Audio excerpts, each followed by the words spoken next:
good deeds and bad. In the end, all will be placed upon the scales. I did not even try to time that. Hello and welcome to another episode of Genshin Impact. Episode stream, I don't know. Wait, we have Sinai. Hey, episode 1. I know that this is pretty much the team I'd be thinking of wanting to sign with. Cookie for the healer, Kaswa for support, and me for traveling. Oh, me as and Android elements, and Cookie for the battery. But unfortunately, I will not be winning this team because too many low levels, not enough me. So instead,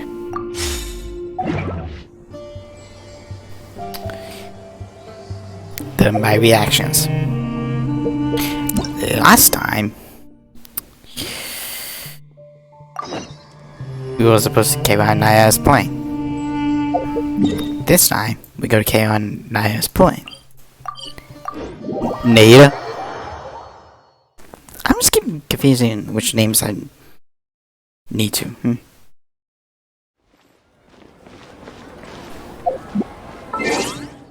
Said it just the right time. Just the right time, 7:30. Wait for you.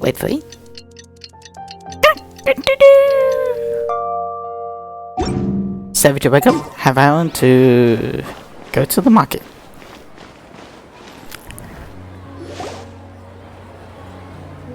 Here she is. Oh, here she comes. Satori is here. Let's quietly follow her. Once she starts talking to her acquaintances, we'll find a safe spot to begin possessing them. As for how we'll sway her to our side, I'll leave that to you. I trust you'll know what to say. Paimon's starting to feel kinda nervous. Okay, let's go. Looks like they've already started talking. Let's find a hiding spot and get started.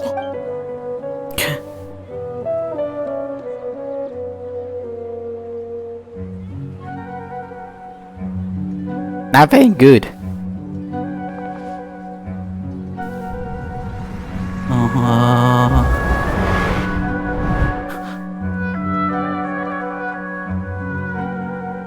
That's right. You really can't force anything when it comes to love. And besides, everyone around me has a very different background and outlook. Are you still listening to me, Nabiya? Oh, of course I'm listening. You were talking about troubles with your love life, right? I heard everything you said. Okay then. You just seemed a little distracted for a moment there. Strange. Your cats seem pretty worked up. Is something wrong? I always thought they were quiet, happy kitties. Oh, what are their names again?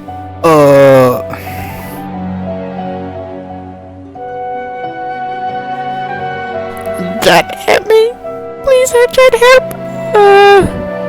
I think Hutamatu. That's right. They're just little darlings, aren't they? Harut and Marut. So, which fortune do you want me to read for you today? You must have come for another echo of the divine voice of wisdom. I'd like to get another reading on my love prospects, but to be perfectly honest with you, I feel like I've been a real mess recently. A mess?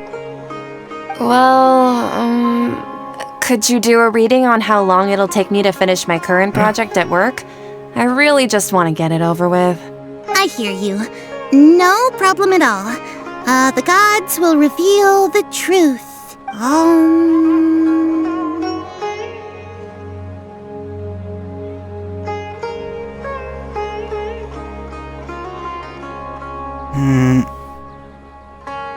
The gods are asking, Setaria, why haven't you gone home? Why haven't I gone home? Do the gods really know everything I've been thinking about? Setaria, why don't you just go home? It's a demand now instead of a question. The gods seem to be truly upset. Don't. I'm sorry. I know I failed the gods. Please pass on my most sincere apologies and ask for their divine forgiveness. And if I may ask, Nabia, is there a specific god who's speaking to you right now?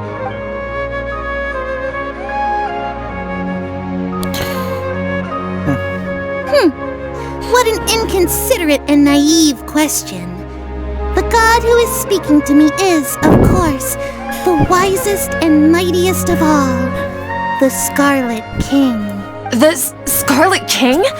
No wonder he would make such a demand of me. Oh, wait a second. The Scarlet King passed away a long time ago. Even though news of the Scarlet King's resurrection has been spreading like wildfire, it's all just a misinformation campaign from the academia. How can the Scarlet King still exist in real life? Interesting. What insolence! I am the Scarlet King's most loyal believer. Do you wish to refute his voice of wisdom? Oh, no. As a child of the desert, I am only reveling in his power upon learning that his divine glory has touched even this city. I will think very carefully about his demand of me. I'm sorry. I must go now. Look. I'm Zika. Wait!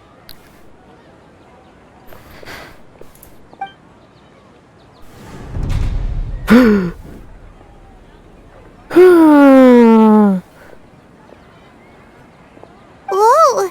She just ran off in a hurry. She looked pretty upset, too. Sataria didn't seem to suspect anything amiss. To have something she's been trying desperately to avoid show up out of nowhere and berate her, that must have shaken her to the core.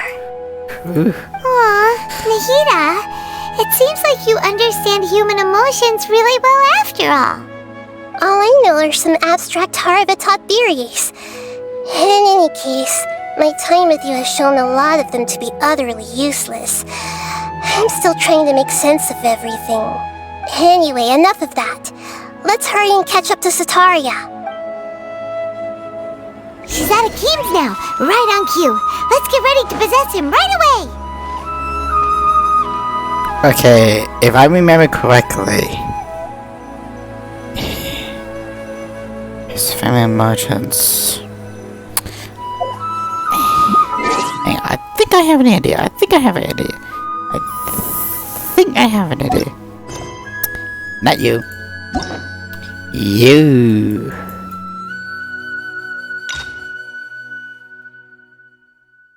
Not you. Ooh, I may fail. Let's take a moment to rest and plan our next.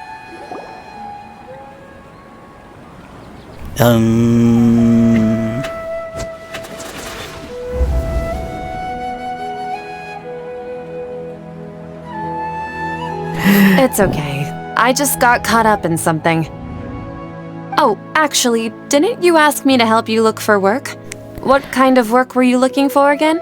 Mostly, because I know he does not do Gandhi. Oh, right. Your old man's craft. How could I forget? Speaking of, how's he doing? Is he feeling any better? He's walking more now. Yeah. Oh, that's good to hear. I have been thinking a lot about him. If I could get some more time off, I'd love to pay him a visit. Actually, while we're talking about him, is he still living in Port Ormos? Yeah, he's been retired there for a while. If you could find the time, please write him a letter. Please pass on that recently, faith in the Scarlet King has taken root in Port Ormos and has begun to spread across Sumeru. He has a quick temper and has always been a devout follower of the Dendro Archon. I don't want him to get into a fight with those Scarlet King believers because of a difference in beliefs. Oh? So, who are you siding with in all of this?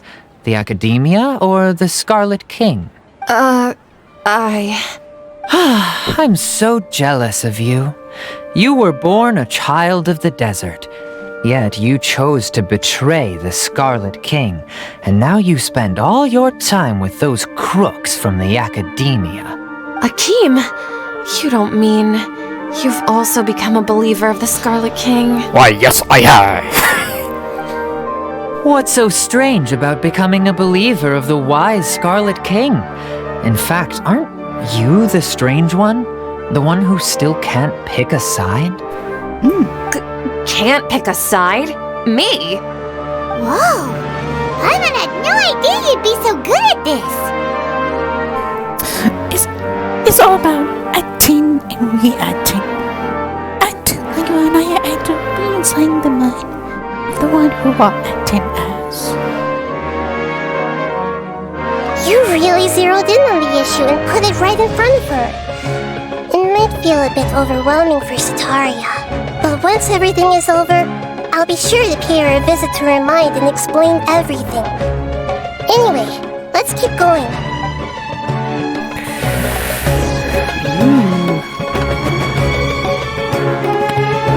Come on! Sataria's already started talking with Shishan!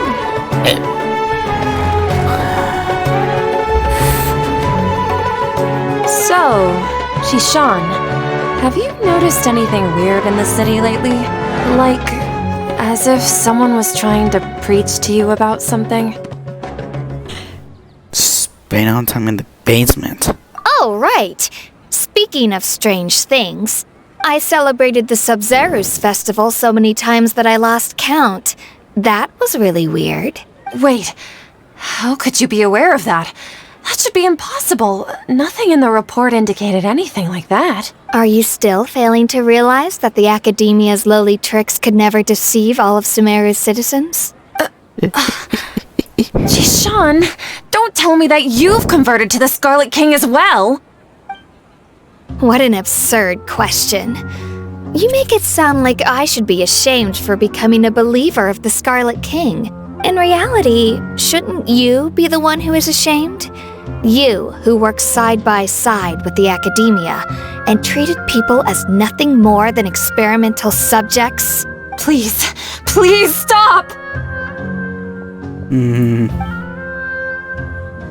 now, Sataria's still trying to run from her problems. The Empress? She can no longer justify everything to herself. Hey, she's trying to talk to the guards! What should we do? This is the most important part of all. Quick, get ready. Mercenary, Ready. you're a member of the Corps of 30, correct? Please help me pass a message to the Matra right away. The situation in the city is getting out of control. Please, try to remain calm, miss. Tell me what's happening in the city. Heretics are infiltrating the city, and they've already converted many residents to their side. Heretics? What kind of heresy are you talking about? The Scarlet King! Many people I know have suddenly started believing in him, but he's long dead. It's impossible. Miss Sataria, nothing is impossible. You know my name? The Scarlet King is immortal, and all who defy him will one day pay the price. You must face the truth, Sataria. You tread a treacherous path, and the longer you ignore it, the tighter the Academia's grasp on you will become, and the deeper you will be ensnared. Child of the Scarlet King, never forget that the desert that belongs to you lies elsewhere. What's so strange about becoming a believer of the wise Scarlet King? In fact, aren't you the strange one? The one who can't pick a side? What an absurd question. You make it sound like I should be ashamed for becoming a believer of the Scarlet King. Sataria, why haven't you gone home?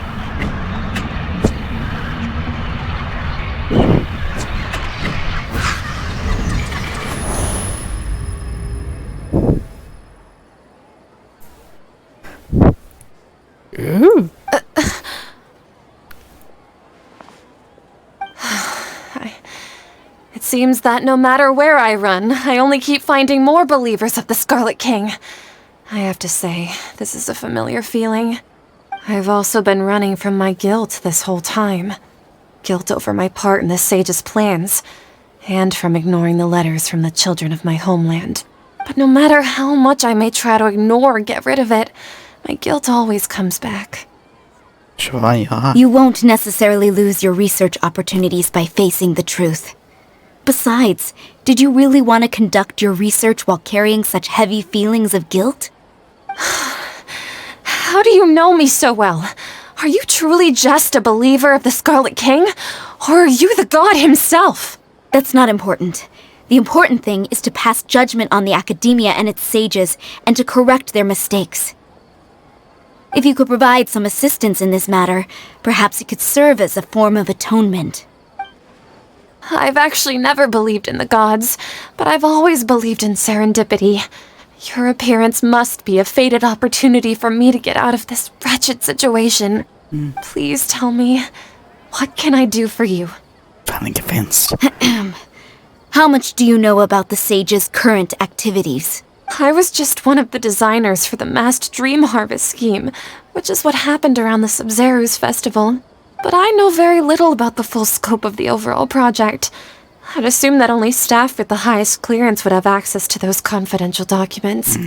I've just been working to meet the Grand Sage's specified requirements.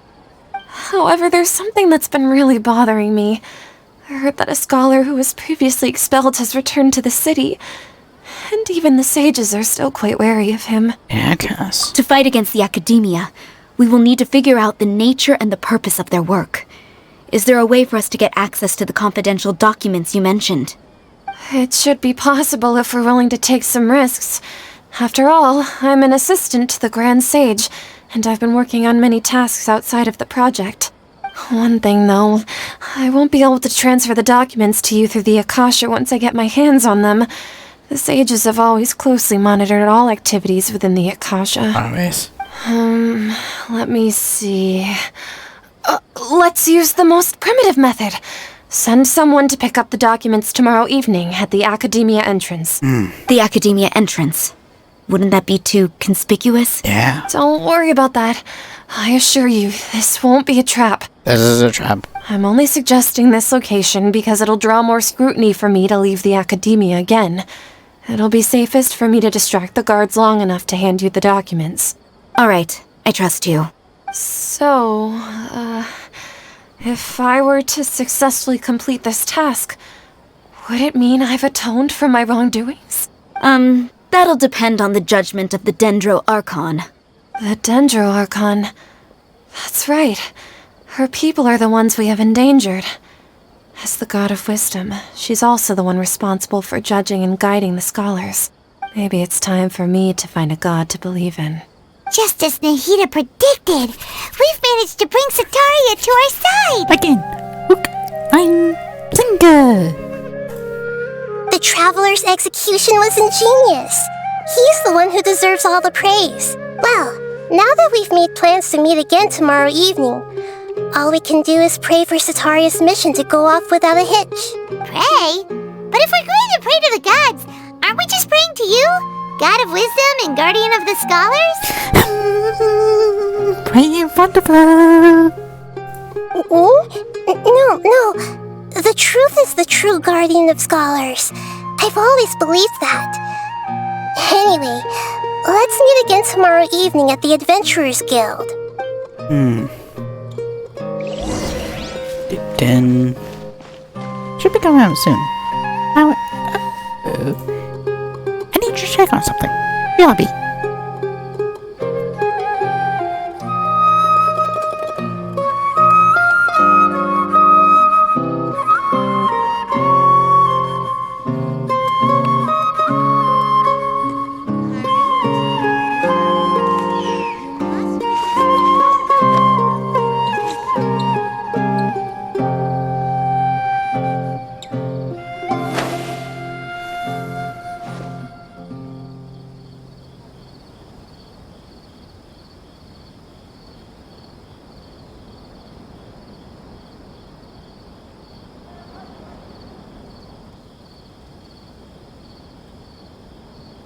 Harut, Marut, you must resist the power of temptation.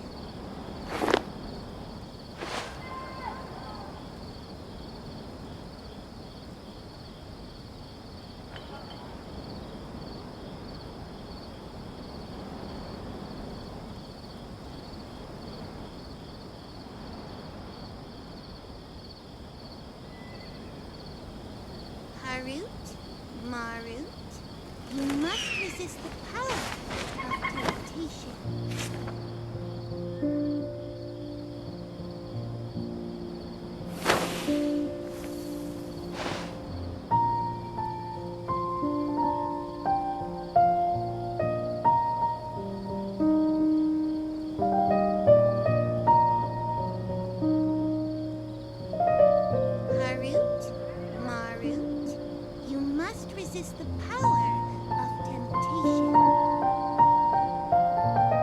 Every course of action has its risks.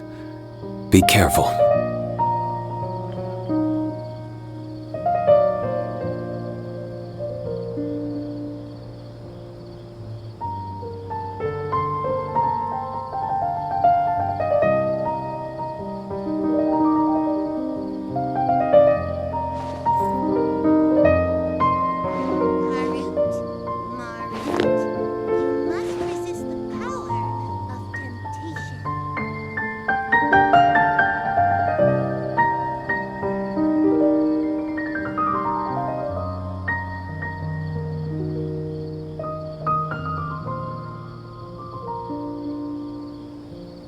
Every course of action has its risks. Be careful.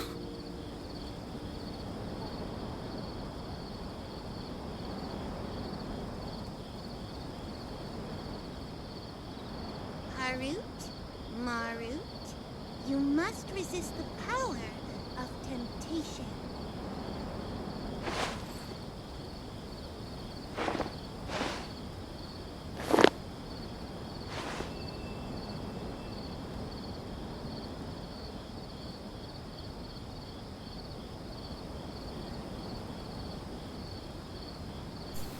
I'm back! So what happened? Harut, Marut, you must resist the power of temptation. We should prepare while we can. Then make a preemptive strike against the enemy. I'm glad I remember those.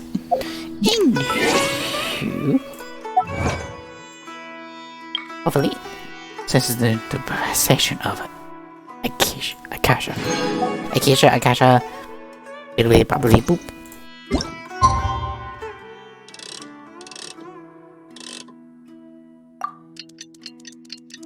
We speed along the way. But does it work? I have no idea.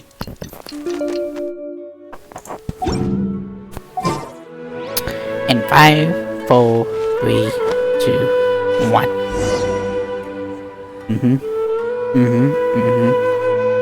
Okay. That was Nihida. Catherine, we're here! Oh, you are the other Catherine, right? That's right. I suppose I'm the other Catherine in your mind. They were just called Nihida. Shh! We're on a secret mission tonight, so we need to protect Catherine's identity. Yep, Paimon's right. We cannot fully rule out the chance that the meetup tonight is just a trap. If something were to happen, my existence may be the only trump card we'll be able to play. 1 second.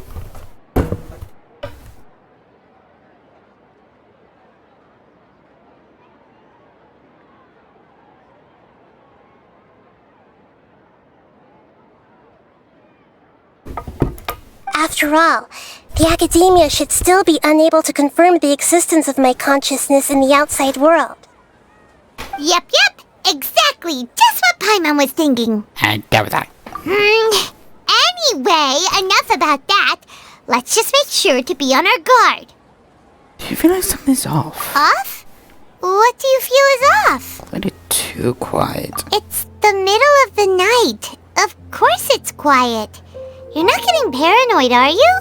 No, I think he's right. It really is a lot quieter than usual. If you look around, there seems to be fewer people on the streets. I'm not sure if this is the case for the entire city, though. Maybe it's just a coincidence. Maybe Sataria figured out a way to not only distract the guards, but also to get everyone to go to sleep early, just so we can exchange the documents in peace. That could be one, but it could be another one. I also can't quite figure out why things feel a little off. But now that we're here, let's go ahead and meet her as we planned. Make sure you are able to get out of the body. Well, regardless, as long as you're here with us, Paimon feels a little safer.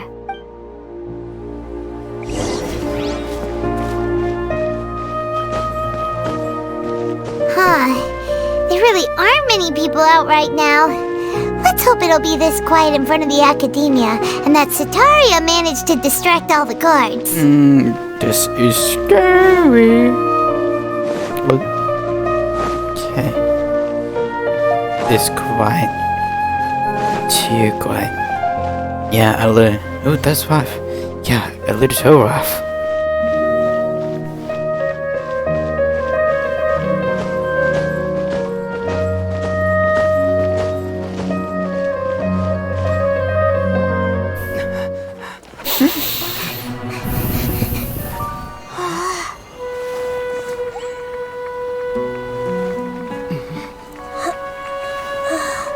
You stay.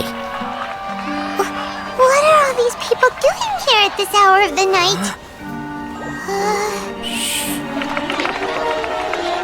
Ah, the triumphant hero returns at last. And to a rather spectacular welcome, even if I do say so myself. You're the outcast, expelled from the Academia. Indeed I am. Although these days they tend to call me the Doctor. No Trey. If you're looking for your researcher friend, she has already been taken into confinement. With some basic caution, she could have discovered the listening device on her person. Clearly, she lacks the degree of rigor expected of a true scholar. Okay. The people of Sumeru City.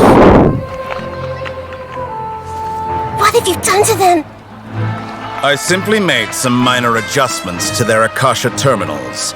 Now they can deposit information directly into the subconscious.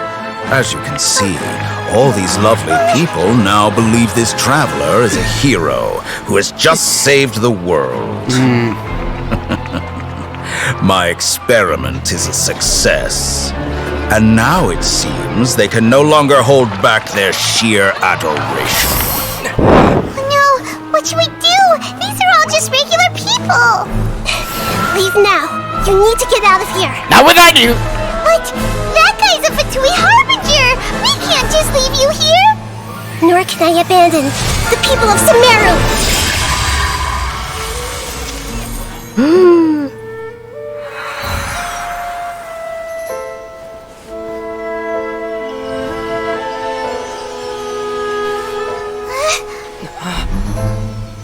Don't worry. We'll meet again outside of the city.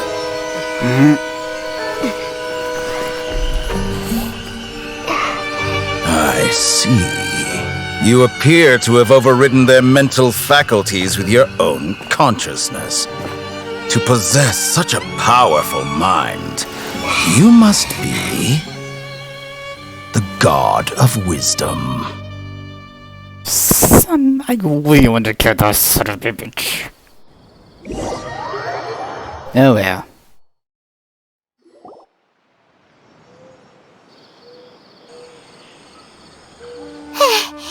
This should be far enough.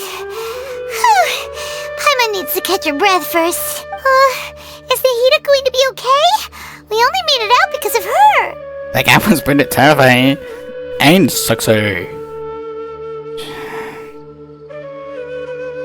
Paimon wasn't counting on running into a new Harbinger here, let alone such a high-ranking one. That guy was number 2. So scary. He called himself the Doctor. Remember, Tainari told us about him. Sataria did say that someone who once got expelled from the Academia came back recently, and that even the sages are wary of him. Yep, sounds like she must have been talking about the Doctor. We underestimated the skill. Yeah, now that the Doctor's in the picture, we're no longer just dealing with the Academia. They're in cahoots with the Fatui. Everyone is in cahoots with the Fatui. Come on. But what are the Fatui after this time? Another Gnosis? Yeah, things would be a lot easier with Nahida's help. Nahida said we'll meet again outside of the city. But we can't just keep waiting around, right? Who else might be involved? You mean... Tainari. Oh, right! Wasn't he invited by the sages to work on some project when we were staying with him in the Vidia Forest? That has to be the same project. That is true. That is true. Even though he turned it down at the time, he might still know something. There's no time to lose. Let's go to Gandharvaville. Godiaville. Godiaville. I still want to kill that son of a bitch. Let's go by there. No. Story time.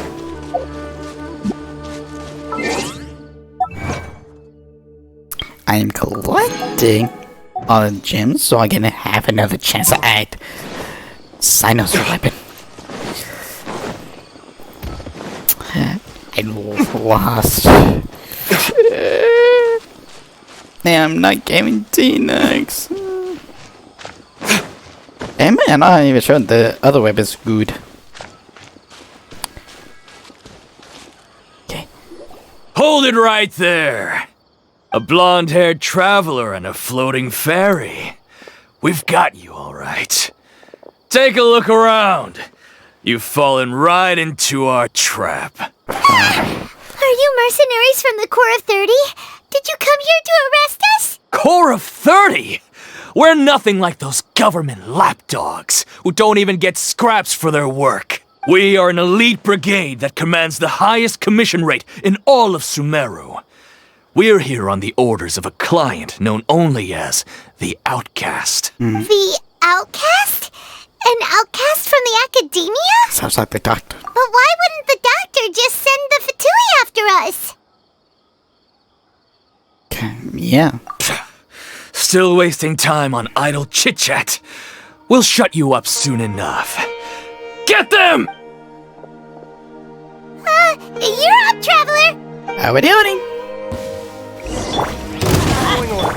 Fly me, gentlemen. Leaves, adorn my night! New punching bag.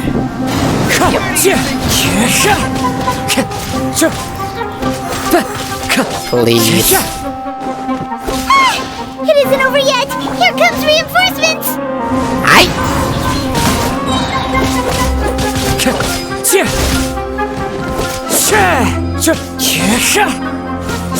Everyone gets one today. That was pretty rough.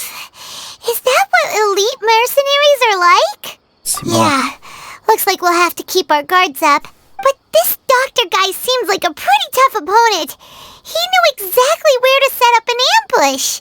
Did he predict that we would try to find Tainari? Going up against smart people is tough. Anyway, let's keep going. I guess he should, maybe. Something. I hope Tano is okay. If not, I will be savage. Kali. Oh dear. Oh, it's the Traveler and Paimon.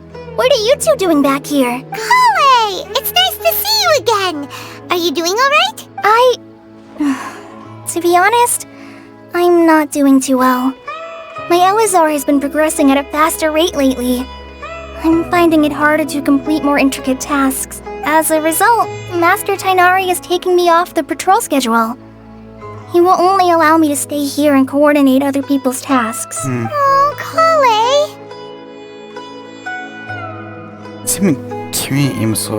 Speaking of Tainari, did he go off on patrol? We're here to talk to him. Oh, Master Tainari? He just left the Avidia Forest a little while ago. He was headed to Pardis Di. He left? But isn't Tainari always saying that he never wants to leave the Avidia Forest? He even turned down the Sage's invitation. I thought it was weird too. Master Tainari always prioritizes his work as a forest watcher above everything. He almost never leaves his post. He left in a hurry this time, though. Did they get to him? No, I only found out that he left through a message he left behind. He also made sure to delegate all his tasks using a schedule. To leave in such a hurry? I'd guess he had something urgent to take care of. Master Tainari originally studied in the Amorta Darshan of the Academia, and Pardis Di is something like the Amorta's research base. Many rare shrubs and grasses have been planted there for research. I know that before he became a Forest Watcher, Master Tainari once spent a long time conducting research at Party's DI. A research base, huh? Gotta wonder what kind of research Tainari just decided to work on all of a sudden. Planes. Oh, we don't have a lot of time, so let's go look for him at Party's DI. Thank you, Kelly. Please take care. Don't worry, I'm fine. I'm used to living with Elazar by now. If you run into Master Tainari, please send him my regards. And sure, if you still want to cute at that note, I'm the man for the job. Got it. Will do. See you later, Kale. I had already made up my mind, to be honest with you, so I didn't try to hide my current condition. Don't worry about me. I'll be fine. Well, here we go. That place. The place with the place with the place.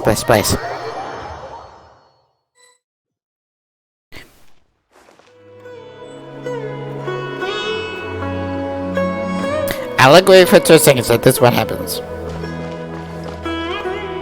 Wait! Look who it is! Nahida! Thank goodness you're okay. We were so worried about you. How many people bring in Rainbow Cream about this? Hey! This was supposed to be a touching reunion, but you're ruining the moment! I'm making sure I'm the checks. Actually, it's very smart of the Traveler to be wary of me right now. After all, the Doctor has shown that his technology can apparently even control human minds. Plus, it's not like you could have known what happened after we split up and I was facing the Doctor by myself. Even a pool of stagnant water after a torrential storm can occasionally pass as a patch of sky. Paimon feels like only the real Nahida could come up with such an obscure analogy. I agree. Huh? But I wasn't trying to win your trust or anything. All I wanted was to clarify my point. Well, we understand that point now. Please, Nahida, tell us more about what happened. Are those poor people all right? When you left, I was still in the middle of restoring everyone's minds. Thankfully, when the Doctor mentioned depositing information into the subconscious, he didn't mean engraving information into their minds. Instead, he did something closer to creating hallucinations. That was still within my power to fix. Luckily, I managed to finish my restorations and mind jump away from him just as he was about to capture me. Whew. What a relief. The Doctor sure pulled out some hidden cards, but good thing we had Nahida with us. I wouldn't be relieved just yet. I gave away my true identity when I restored everyone's minds, which means we've lost another one of our trump cards. Also, the Doctor is already an expert at modifying Akasha terminals. Maybe it's only a matter of time until he captures my consciousness inside the Akasha. Would that mean you'd no longer be able to jump between minds? Then how do we stop him? He's still at the academia, so it's possible he already started messing with the Akasha. I bet you will give us. Ugh, it feels like he's toying with us. What a nasty piece of work. Plus, the Doctor's combat ability alone is apparently enough to make him worthy of being number 2 of the Fatui. We shouldn't give up hope just yet. Let's try to find another way to attack this problem. Actually, Nahida, how did you know we were trying to get to Party's DI? Have you been waiting for us? Yes, I have. I can see the Traveler's elemental energy, so I deduced your destination by looking at the direction you were moving in. You didn't come here for sightseeing, right? Did you find any leads? We're looking for a scholar we know. His name is Tainari, and the sages once tried to reach out to him. Why don't you come inside with us and see what we can find? Okay. Let's just hope we won't get him into trouble. I bet you he will help out in any way, shape, or form. Time to go. Enter.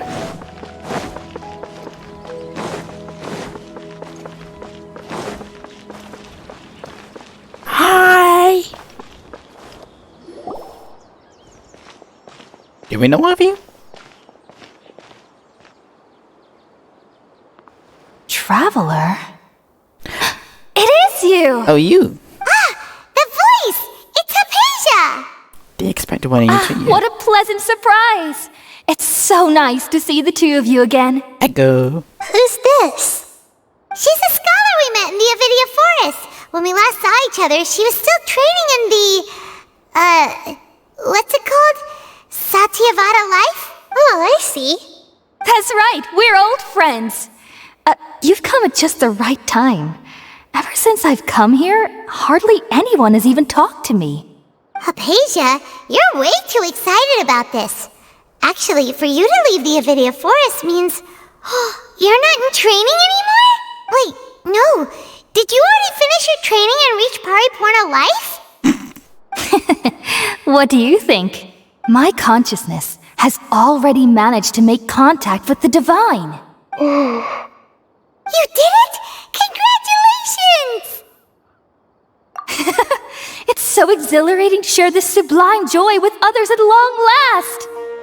When my consciousness made contact with the gods, what a supreme and unparalleled experience that was. That sounds incredible! Not when... Oh, all right. Actually, please wait. I haven't forgotten my promise to you. Remember? I promised to help you understand what you saw from Irminsul once I gained deeper insights. My current self has not only gained true insight, but I can even help you establish a direct connection to the consciousness of the divine. You can do that? Do you believe her, Nihida? I've never heard of anything like that, but if you want to give it a try, I'll do my best to protect your consciousness during the process. Hold on. I brought some spirit borneal with me. This is still a crucial part of the ceremony. We're using that incense again? All right now. Hold my hand. I'll help you establish a pathway to connect your consciousness. Okay. Ready?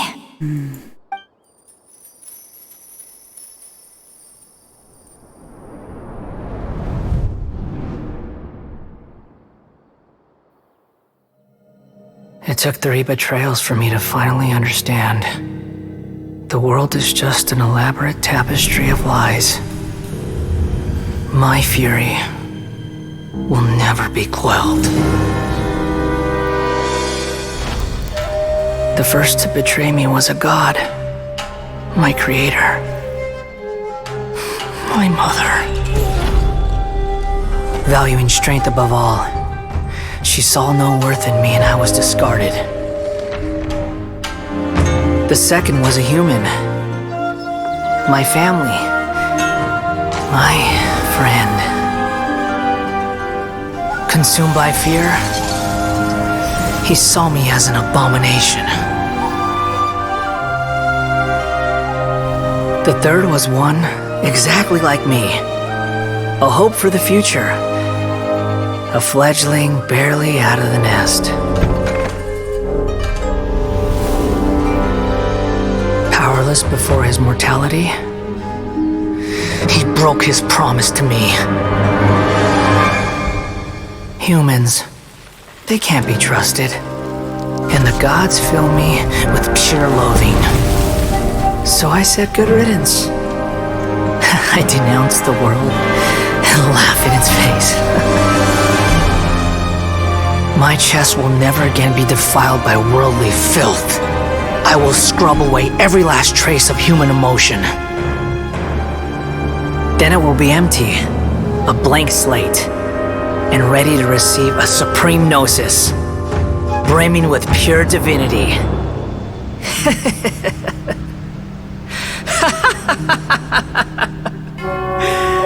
There is no need to fear. The pain will be brief. Your era is coming to an end.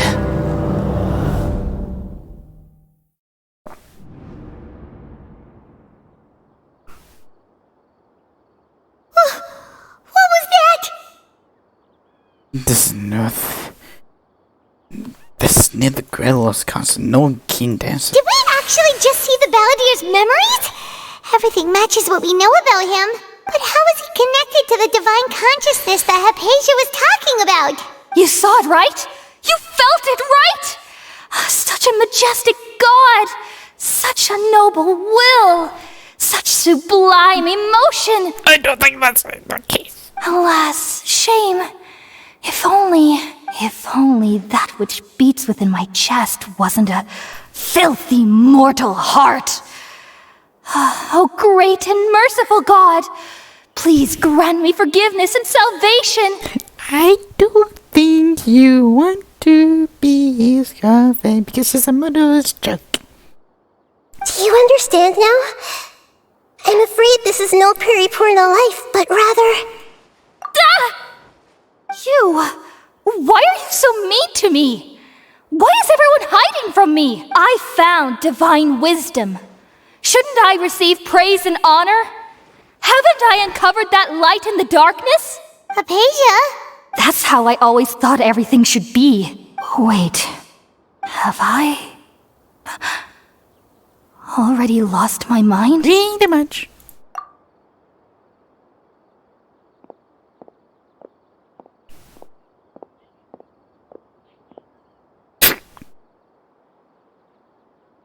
Wait, something isn't right.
Gotta move.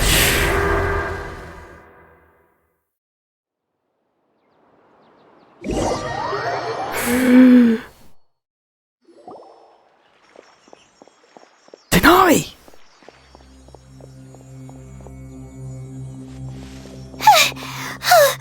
Okay, we finally lost him. You okay, Nahida? Wait, no. Something feels different. You're back! Oh, the Traveler's back? What just happened? Nahida was controlling your body for a while. It seemed like she jumped over to you as an emergency measure right before the Catherine puppet was destroyed. After that, Tighnari heard the commotion and came over. He helped us defeat the mercenaries and then he ran with us all the way here. Just for mine. What? You swapped places? You mean your consciousness also went into Nahida's body? Ooh. Wait, then where is Nahida's consciousness? Where is she now? I never imagined that an individual's consciousness could be transferred around like this. Had I not seen it with my own eyes, I would have never believed it. I don't think this can be achieved with current human technology. Also, while we were running, the consciousness in your body told me to pass on a message. She said, "The doctor has found a way to trap my consciousness, so I can't journey with you anymore. But even in a moonless night, a shower of starlight can still drown out illusions and lies."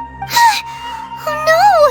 Nahida's trapped in the sanctuary of Surathana for good this time. Was that message all she left for us? It's pretty vague. Kind of forget what we're up to. Oh, that makes sense. Since the doctor captured her, she won't be able to say anything without him knowing.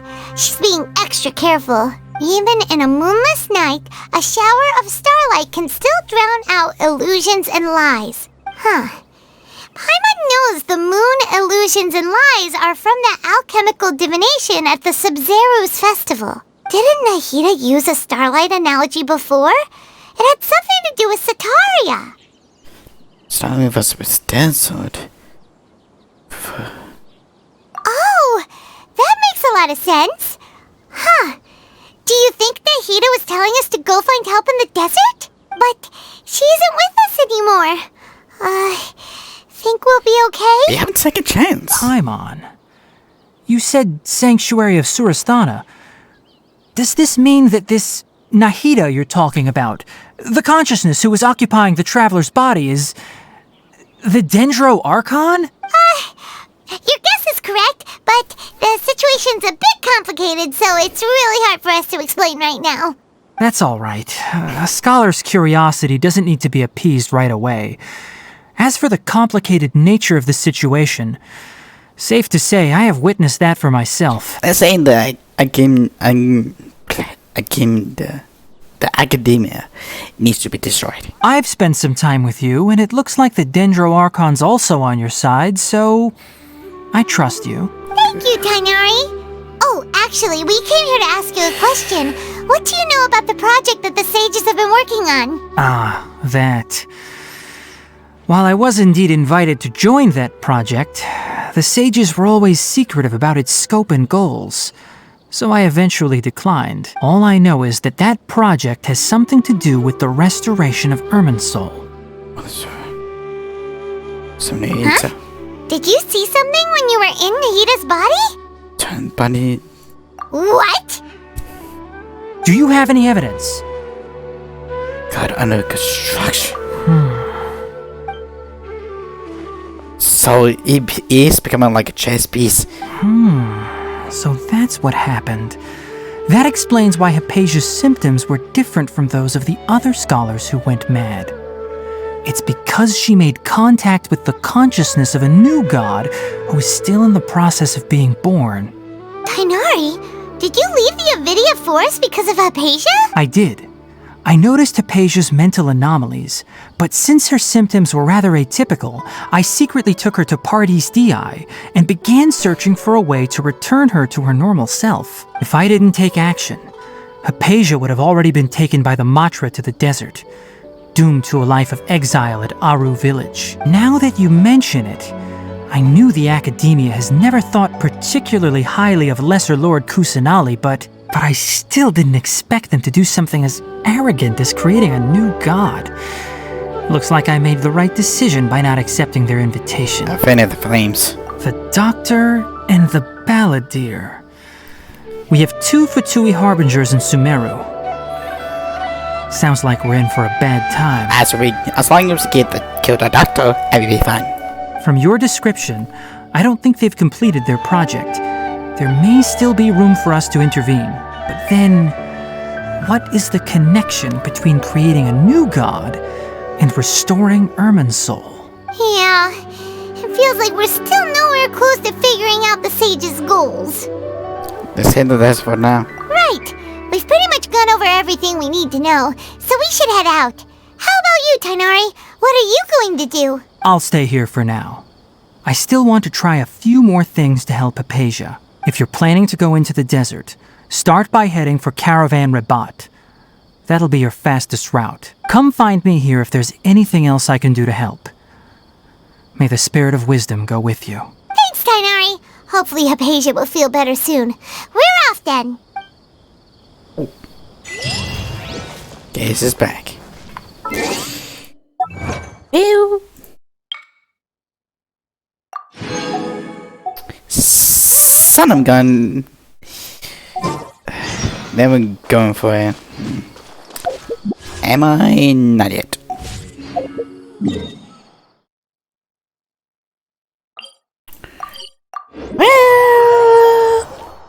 That sucks. That extremely sucks. Okay. Come on.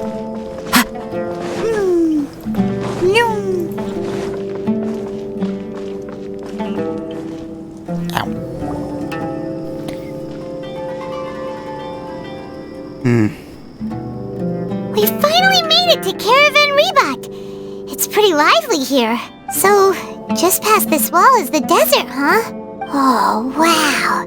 Paimon remembers hearing people call this the Wall of Samiel. It's made to block sandstorms from the outside. Oh, if it's this tall, it's gotta be the divine work of Greater Lord Rukkhadevata, right? It's just being a piece of junk. Wood junk.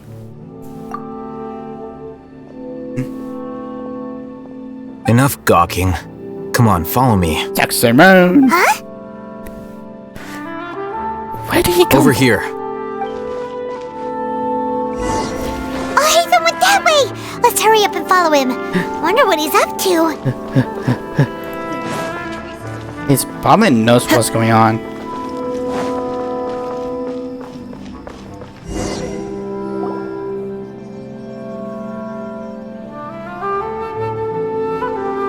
Oh.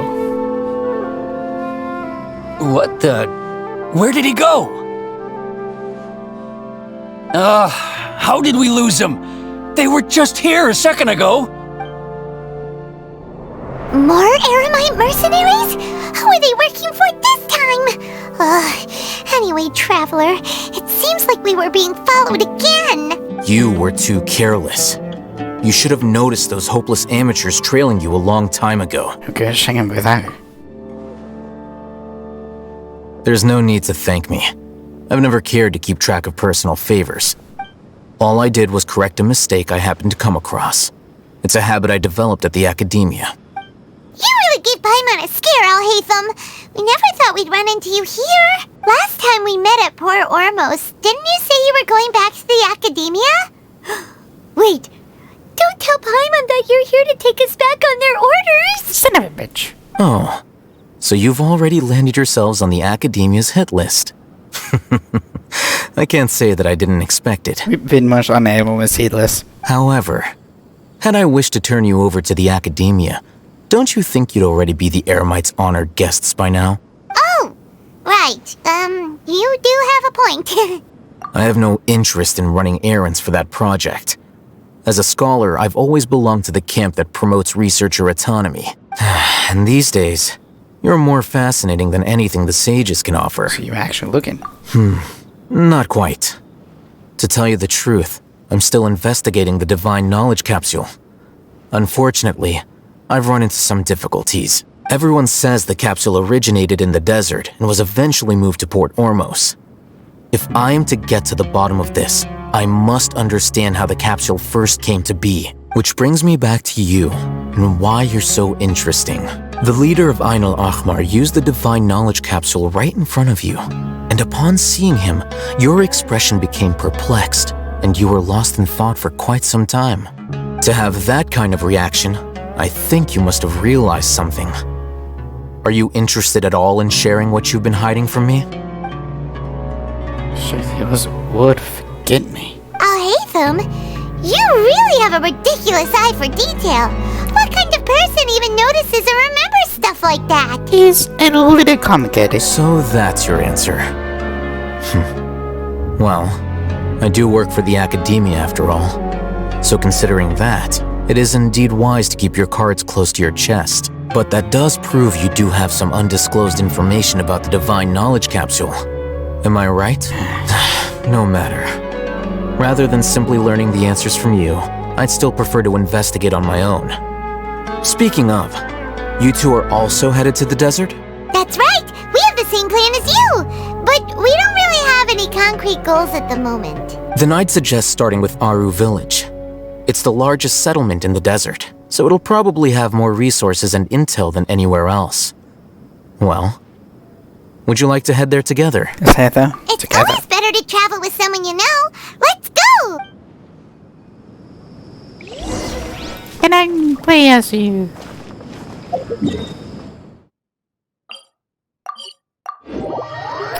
And we fly over the moon. Before us lies Aru Village, the safe haven of the desert folk. Whoa, this landscape is really something else. What a cool place! Let's go check it out!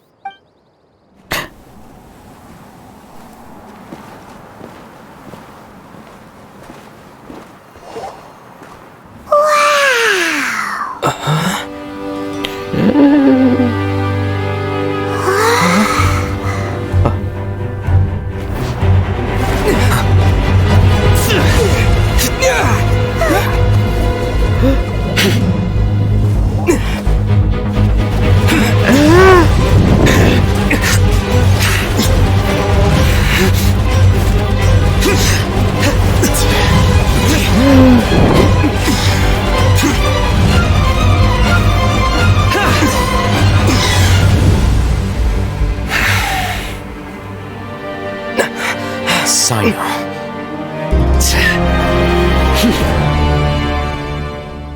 Unless my memory fails me, we have barely spoken 2 words to each other before now at the Academia. Would you care to enlighten me as to when and how I invited the General Mahamatra's wrath? Alhaitham, do not think you can escape my judgment just because you managed to escape my attack. Judgment? So that's how you'd characterize your actions here, is it?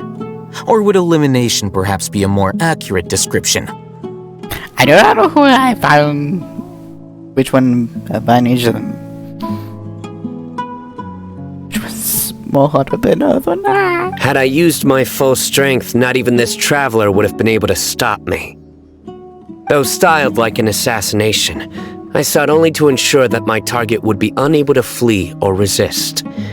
Standard practice for the Matra, as well you know. Seemed to me more like your own personal touch. Who is that, Alhaitham? Did you call him General Mahamatra? Yes. General Mahamatra Cyno, head of all the Matra at the Academia. He's a formidable hunter, and the ultimate nightmare for any who have committed academic crimes.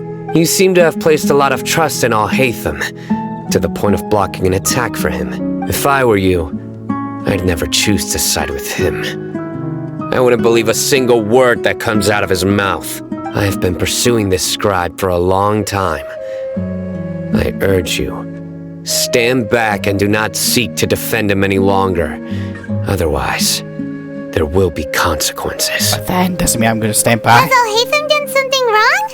Paimon doesn't think he's as bad as you've made him out to be. I won't waste my breath explaining things. Alhaitham, I saw it during our fight. Take it out.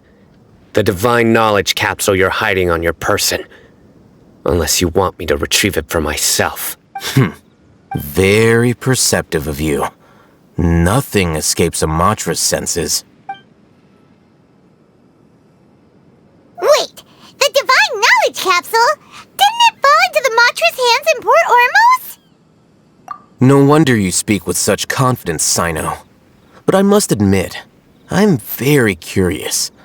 What does this capsule mean to you? And why, as General Mahamatra of the Academia, are you all alone in the desert? As far as I'm aware, the other Matra have been speculating about your disappearance. Have you been given a mission that's, let's say, morally dubious? If I was the real target of your mission, what was stopping you from simply using your authority and resources to judge me within the walls of the Academia? It's a mission from the sages. I should have known you'd be difficult to deal with. You two! Ugh! What should we do, Traveler? Paimon feels like we can't trust either of them! Well, look at you two, acting all tough and self-righteous over there. Wait, Dia? Great! Finally someone that we can trust! You gotta help us out here, otherwise these two are gonna start fighting again! Yeah, sure looks that way. 2 giants from the Academia duking it out once and for all. Not something you get to see every day, that's for sure. Who wants to make bands?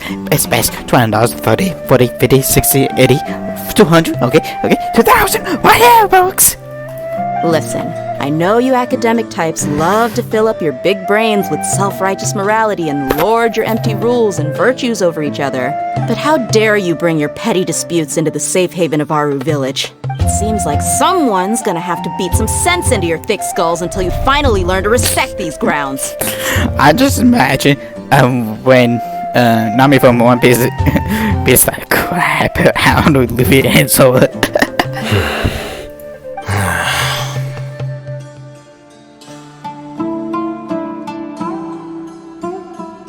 Can't afford to be distracted by damn. Hey, did either of you hear a word I just said?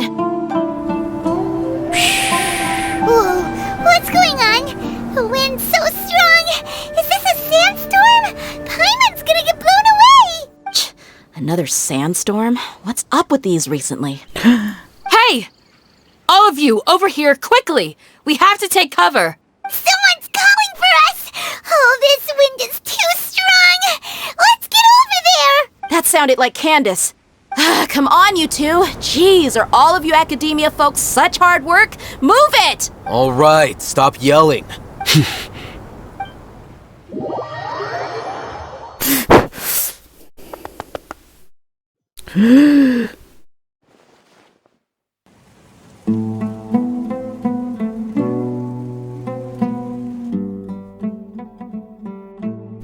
Hello.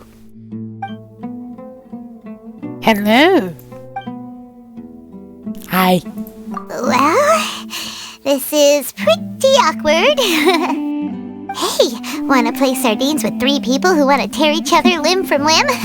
Sure, why not? Sounds fun. The air is so thick and heavy. Paimon can hardly keep floating anymore. My sincere apologies, everyone. This is the home of our village chief. I will have to ask you to make do with this small room until the sandstorm dies down. Please, let me introduce myself. I am Candace, protector of Aru village. I do like the situation with her eyes, one able and one's not. It's very... something, I guess. Our savior has come at last! Nice to meet you, Candace. The name's Paimon. Thank you so much for helping us. There's no need to thank me. It's only right to help each other when the weather gets rough. Wow, she's so gentle and caring, like a nice older sister. Unlike those guys over there. All right, now that we're all better acquainted, we should return to the topic at hand. As a guardian charged with the responsibility to protect my fellow villagers from harm, I was observing your conflict from afar, even before the sandstorm started. And now that you have set foot within Aru village itself, it is all the more my responsibility to make absolutely sure that you pose no threat whatsoever to us. So please, have an honest and sincere conversation with one another, and put your hostile feelings to rest. We need to kill each other. If anyone dares to start anything again while they are under this roof, I will not hesitate to send them out for some quality time with the creatures of the sandstorm. Oh, on second thought, Paimon may have misjudged Candace's character. And that goes for you too, Miss Dia. Do I make myself clear? All right, we got it, Candace. That's what I like to hear. So, which of you will begin? I was supposed to be a mediator, but I might have gotten a little too involved just now. Anyway, one of those two should probably start talking. Wait, that was you trying to be a mediator? Give me a second. Give me a second. I gotta look this up.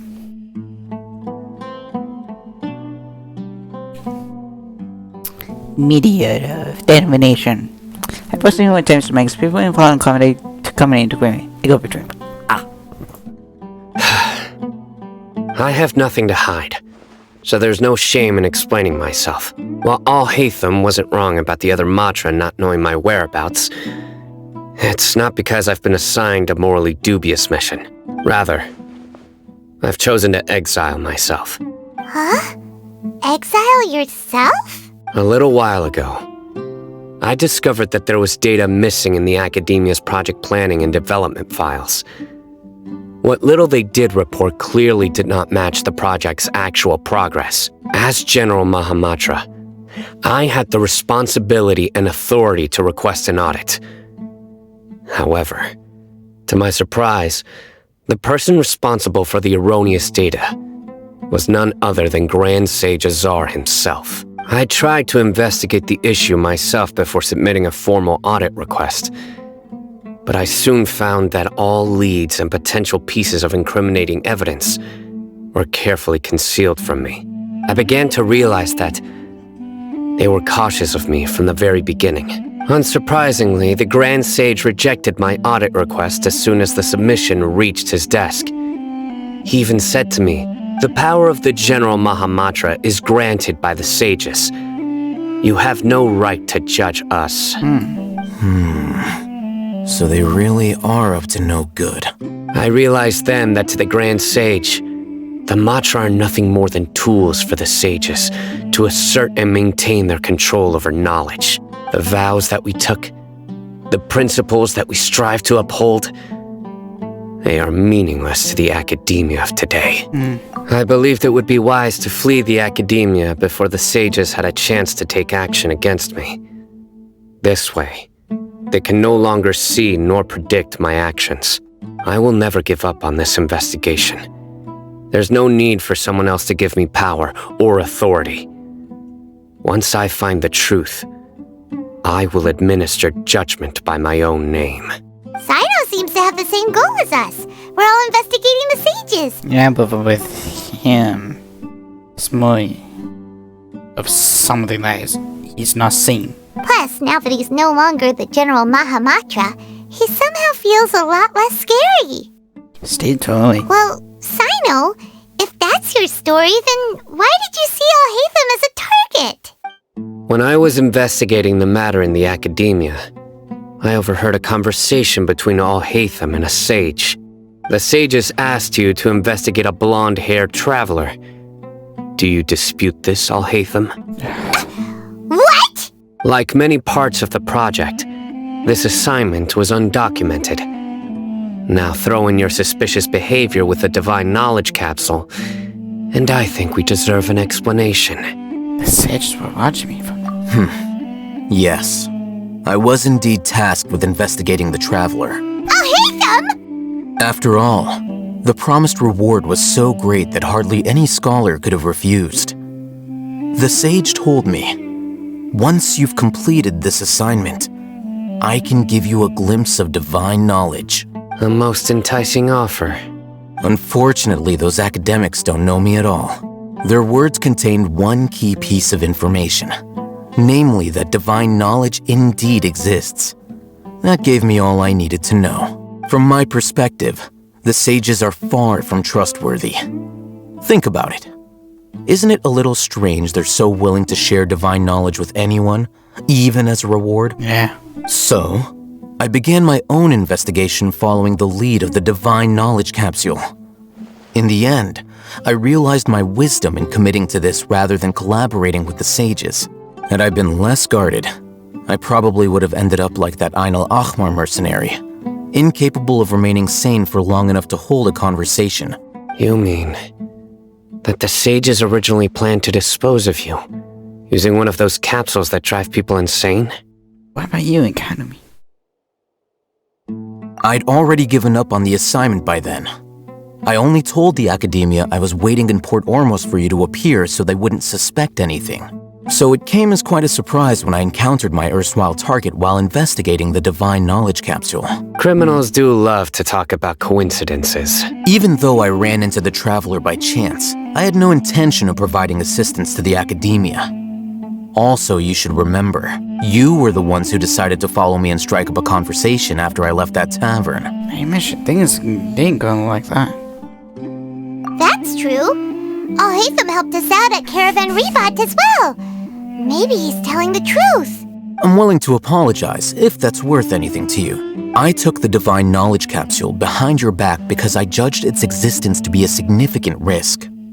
I felt that it would be best for no one to interact with it before it had been properly studied. After all, curiosity often proves to be the most dangerous thing in this land. Curiosity has always killed the cat.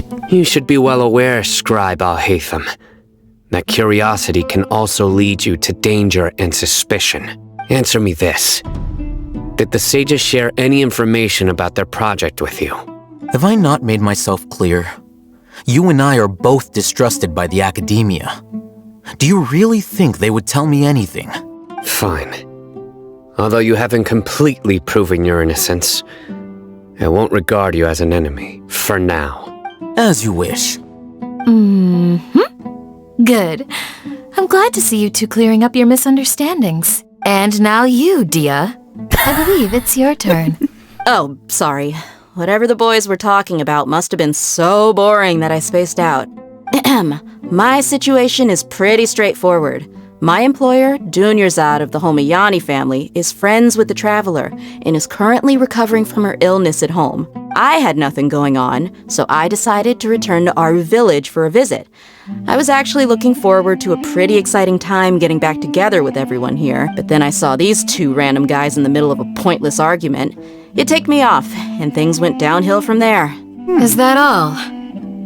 Well, I will admit that definitely sounds like your style. In that case, welcome back, dear. I do have to say, Candy's voice is just... makes you just want to fall asleep. That's more like it. I missed you all so much, Candace. Whoa! What was that sound? No need to worry. Now that you're no longer at each other's throats, please make yourselves at home. I'll take a quick trip outside to clear out some of those creatures in the sandstorm. Creatures? In the sandstorm? Are you sure you don't want some backup? Fighting in a sandstorm is not for the faint-hearted. Anyone without extensive training in these conditions is at a disadvantage. You needn't worry. Yeah, just leave him to Candace. Don't worry, she's as tough as they come. Sand began to calm. The wind's died down. That means the sandstorm's over, right? Candace still isn't back yet, though. Is she alright? Maybe we should go out and check on her. When you put it that way, even I'm starting to feel a little worried. All right, let's go. We've been here long enough, and the boys are as chatty as the floor.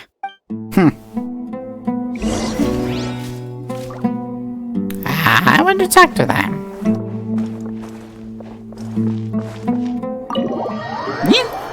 Okay, everything's good.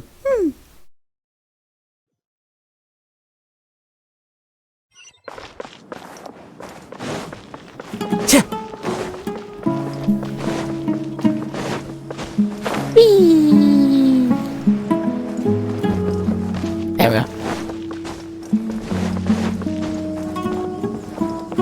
Oh, those two. Whoa! Candace, you're still fighting? You've been out here dealing with these creatures the entire time? Yes. They just keep coming in waves. I've lost count of how many I've defeated. Before I realized it, even the sandstorm had stopped. It's also something else. Here comes another wave! Leave this round to us. I got interrupted earlier, but now I have something to take my anger out on. It's been quite a while since I've seen the Flame Mane in action. I'll leave these to you then. I'll be sure to put on a good show. Let's go! Alright.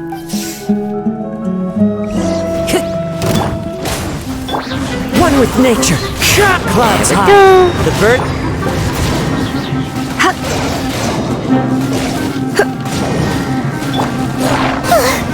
Here comes another wave! When are they ever gonna let up? Off we go! Okay. Buddies.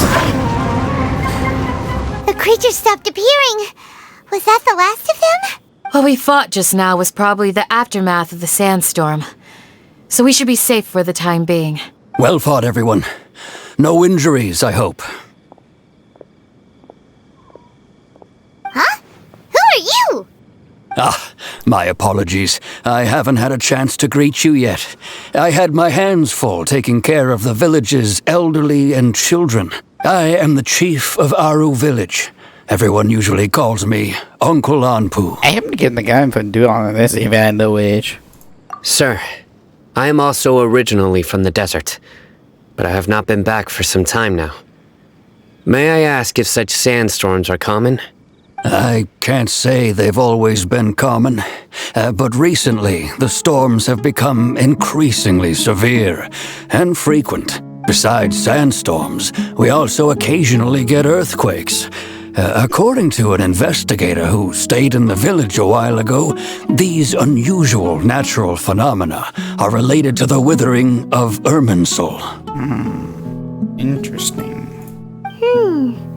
Another effect of Irminsul's withering. So, Irminsul's withering causes withering zones in the forest, and sandstorms and earthquakes here in the desert? Everything in the natural world is inextricably connected to Irminsul. These regional symptoms can indeed be a reflection of Irminsul's present state. Everyone in Aru Village needs to take good care of themselves. Speaking of which, why haven't I seen a single village keeper since I got here? Village keeper? Who are they? Village guards like Candace? Does your curiosity know no bounds?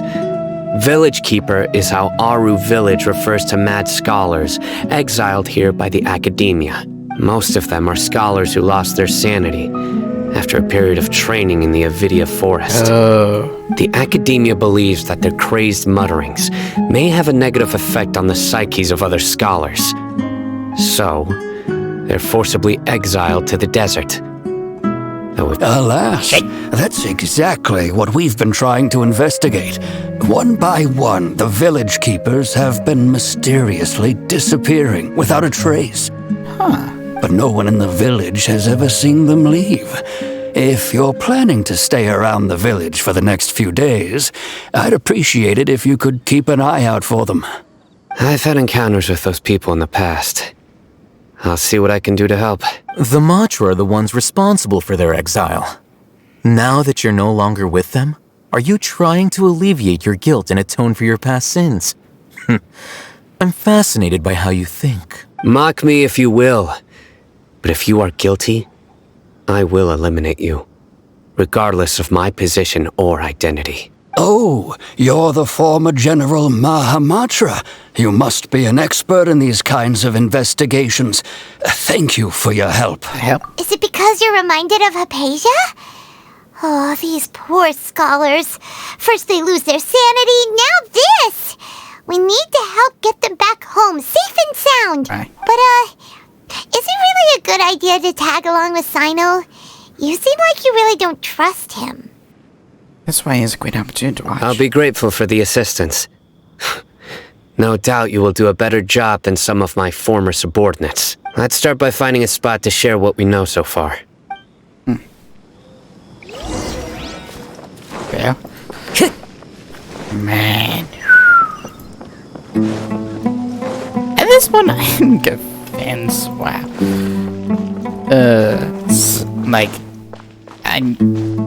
Okay, Sanyu. His face is really good. Nice. Although I've sent myself into exile, I'm still doing essentially the same things as before. Do you still have any questions for me before we start our investigation? Why do they refer to mass scholars? One of my former subordinates told me that this title has its origins in a strange incident. The Academia has long exiled mad scholars to Aru Village. A mysterious phenomenon exists here. When mad scholars first arrive, they are as incoherent and deranged as before. But after spending some time here, they invariably begin to calm down. Initially, the people of Aru Village greatly resented having to take in the mad scholars. But a strange incident one night changed that. Aru Village was struck by the strongest earthquake in living memory. Seeing buildings on the verge of collapse all around him, the then chief of the village was preparing to take everyone to safety. Suddenly, he noticed a mad scholar crouching in a corner, caressing the ground with his hands. A soft, green light radiated from him, like a divine glow against the backdrop of night. That must be Nahida. Despite the powerful tremors that ripped through the ground that night, all the houses remained upright, almost as if they had grown roots reaching deep into the ground. In the end, not a single building collapsed, and no one was hurt. After that, the people of Aru Village treated the mad scholars with greater kindness, and began to refer to them as the village keepers. The soft green light? A mad scholar protecting Aru Village? What do you make of it, Traveler? Yeah. Paimon thinks so too. Actually, Sino, do you know if any of the mad scholars continued to wear their Akasha terminals at Aru Village? In theory, they would continue wearing them so the Academia could still monitor their activities. With that said, the main Akasha system would no longer have any interaction with them. Okay. Wait a minute. Oh, no wonder! Everything makes sense then!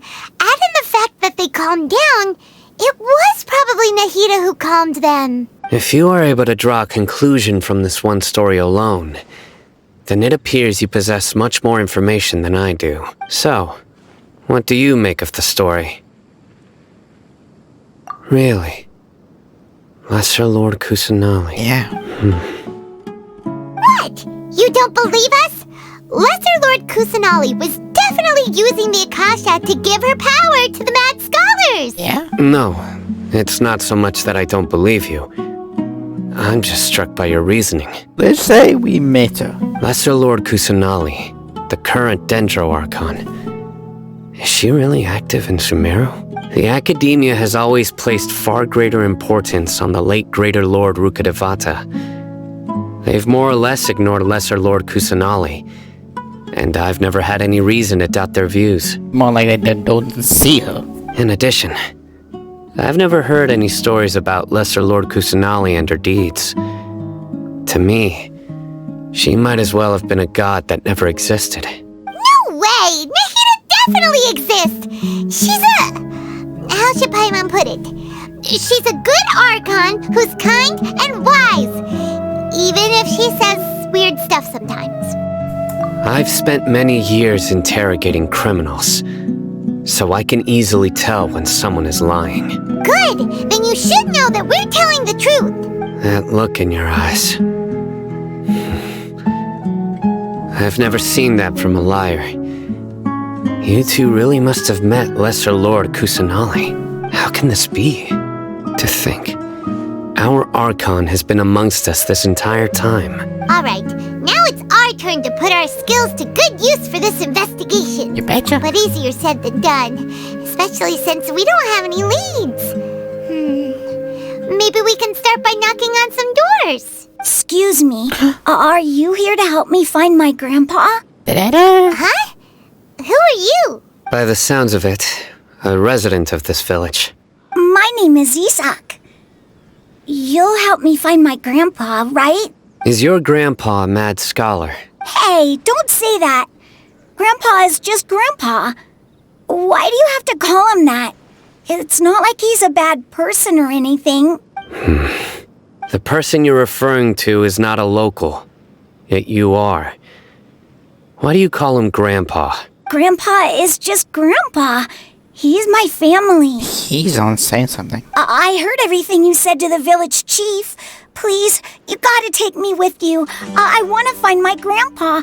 I swear I'll help. I won't be a nuisance. Ah, so you're the one who was eavesdropping on us around the village chief's house. I was planning to go out and take care of whoever it was, but I had a vague feeling that they didn't harbor any ill intent.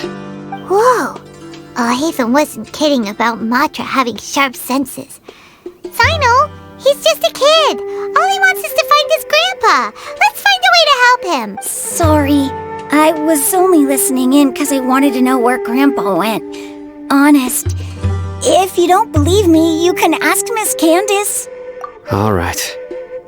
But first, let's confirm the facts with Candace. Okay.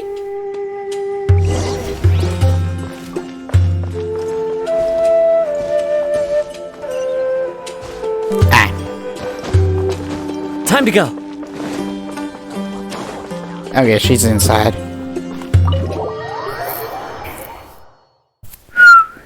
Man.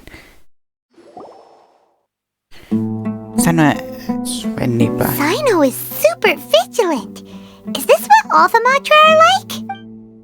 Ah, you're back already. We just wanted to confirm something with you. Do you know a boy by the name of Isak? I had a feeling he'd go looking for you. Huh? You knew this would happen? Yes. Although he tried his best to stay hidden, I still noticed him eavesdropping outside the window. He really wants to get his grandfather back. Isak's parents were both Aramite mercenaries who rarely returned to the village after finding employment in the city. He was raised by his grandfather. I see. Unfortunately, it was only a few years before his grandpa passed away. Isak was still very young at the time, so various families in the village took turns caring for him so he could survive. Later, an elderly mad scholar arrived at the village. Isak thought the scholar bore a striking resemblance to his grandfather, and thus often spied on the man.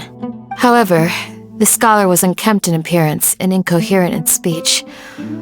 Although Isak referred to the man as his grandpa, he was afraid and didn't dare to approach him. Odd. One summer night, the oft mumbling and bumbling grandpa suddenly calmed down and seemed to become more lucid. He even noticed Isak hiding in the distance. So Grandpa walked up to Isak and patted him on the head. He even took Isak to the entrance of the village, where he patiently taught the boy the names of the stars and accompanied Isak until he fell asleep. The next morning, Isak woke up and wanted to go find his grandpa again, only to realize his grandpa no longer recognized him.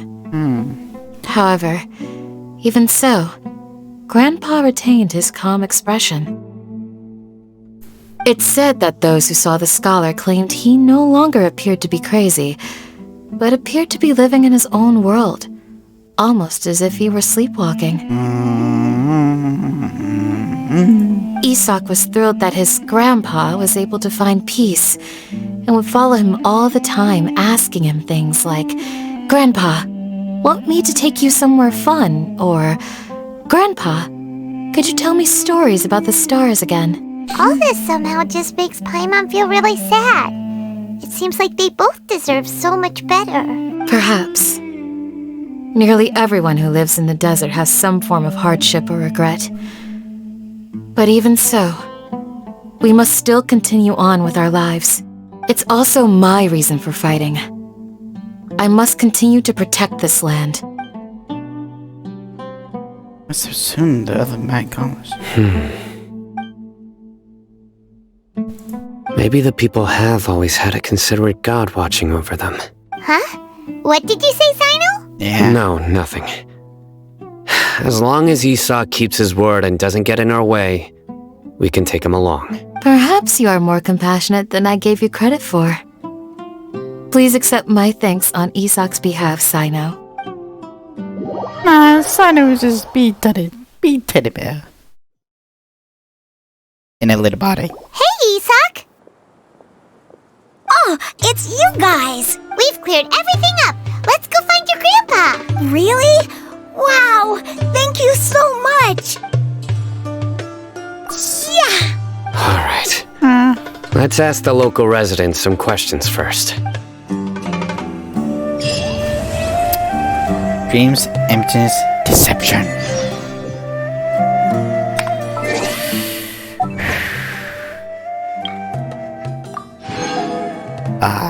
Very nice. Can I?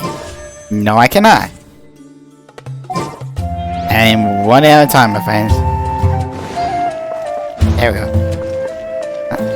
Hello, Casa. Excuse me, did you happen to see where the missing scholars went? You mean the village keepers? Oh, let me think.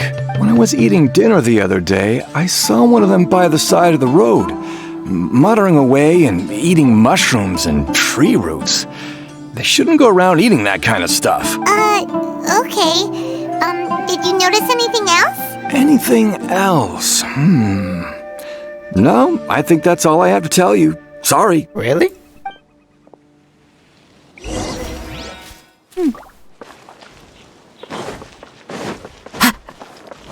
Not much. Shana! Anything The useful? scholars that have gone missing. Have you seen them? Those eyes. Those fierce eyes. You look like a real fighter.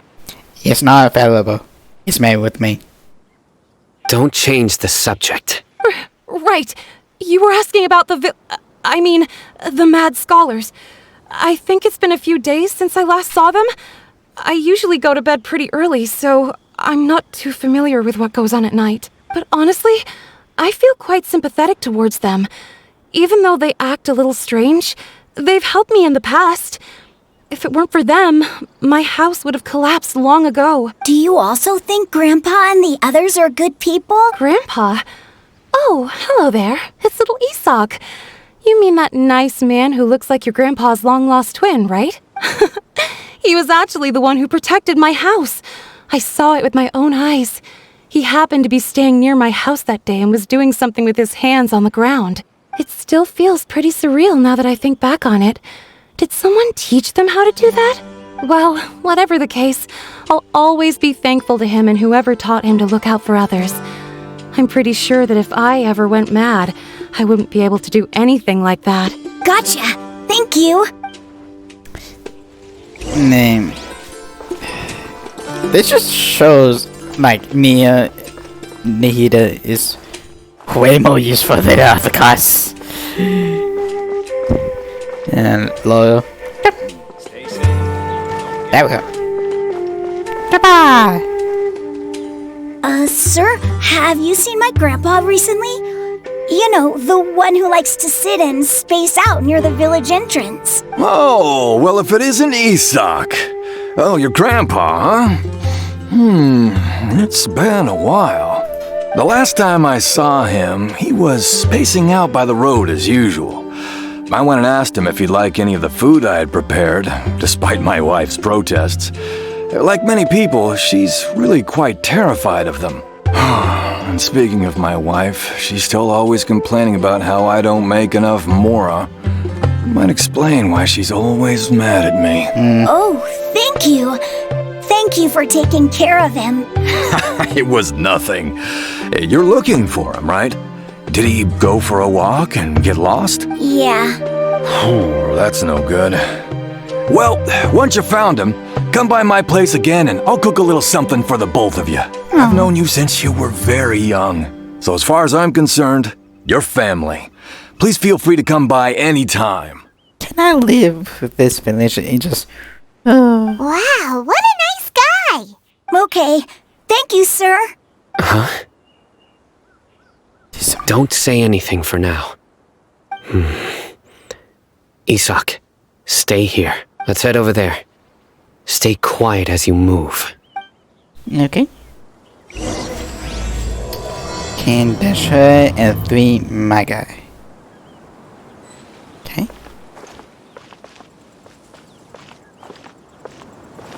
Quality. Join the Eremites and embrace a wonderful new life. No, thank you. I believe I need to shut up. Just walking, don't mind me to anyone. I want to be like this. Is the Scarlet King really gonna come back from the dead? I'm just walking.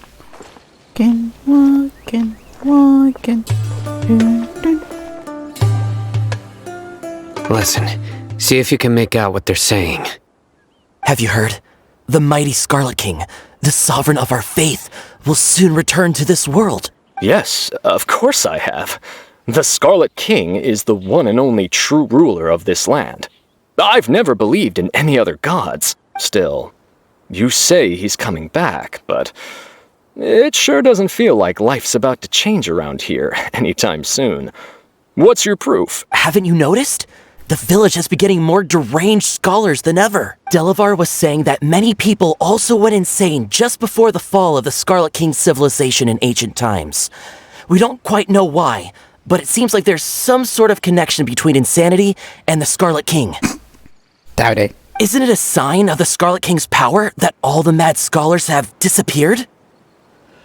If you ask me, they must have been chosen as the final sacrifice for the Scarlet King's resurrection. Huh. Now that you say it, that does make some sense. Does this mean our lives are finally going to take a turn for the better? Exactly. Those city folks will get what's coming to them. Now, repeat everything you've just said from the very beginning. Huh? Who are you? Where did you come from? My patience is running thin. You heard what I asked. Sign up. Yeah, bro, this guy's something else. Just look at his eyes. One wrong move, and he's gonna flay us alive. Let's not get on his bad side, okay?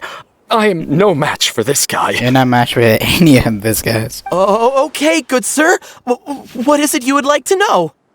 Tell me about the Scarlet King's resurrection. Well, I only know a few things from hearsay. I went for a drink the other day and heard others talking about a rumor that the madmen will disappear and that the Scarlet King will return to this land. I'm not making this up, I swear!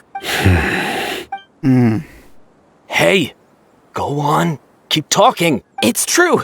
It's all true, sir. We desert folk have had more than enough of those people at the academia. They keep sending us all their mad scholars and won't let us have a good life. Would you want to live like this if you were in our place? The radicals were even more thrilled than me when they heard the news. We're all praying for the Scarlet King's speedy return. Delavar also said that once the Scarlet King returns to our side, it's only a matter of time before we conquer the land on the other side of the wall. They're all willing to serve under the Scarlet King and fight for a share of the glory. Is that so? Seems like he still wants to know more. Keep talking. Got it. At first, I told myself it was just the drink talking, but then all the mad scholars vanished without a trace, just as the rumors said. Please don't beat me up just for mentioning these rumors. If I'm guilty, then everyone else around here is also guilty. I'm just saying what the others said. The people here really like the Scarlet King, but dislike the Dendro Archon. Fair point. Where is this radical person you talked about? I haven't run into him over the past few days, so he probably hasn't been around the village. What about you, man? Have you seen him at all? No, not at all. We wouldn't dare lie to you. He's really not here right now. Sounds like you're not too close with the radicals. No, of course not. All we know are their names. The names. I have many ways to stop you from talking. And many others to stop you from sending warning messages. So you'd best just stay home and hope I don't hear of you trying to contact anybody. Don't do anything until I've gotten to the bottom of this. Try something foolish, and even Candace won't be able to protect you. Yes, got it. We'll do just as you say. I just like this little scene when one person just... I couldn't kill you if you try anything funny. Yes, sir. That scared Paimon half to death. Sino is pretty terrifying. He didn't try to reassure us at all. It's like he's used to hearing that. Oh, Paimon bets lots of people have told him that before. Movies not to get on his bad side. I heard that. Sorry. It's part of being a Matra. The rumor we heard just now seems like a strong lead. But we need to check a few more places. Very well. Scott's Holmes. Isak! I'm here. Where's your grandpa's house? Well, I can take you there. Just follow. Oops.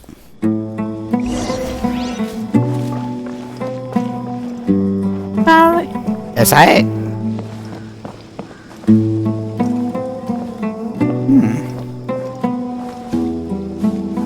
Grandpa? Oh, he likes to be alone.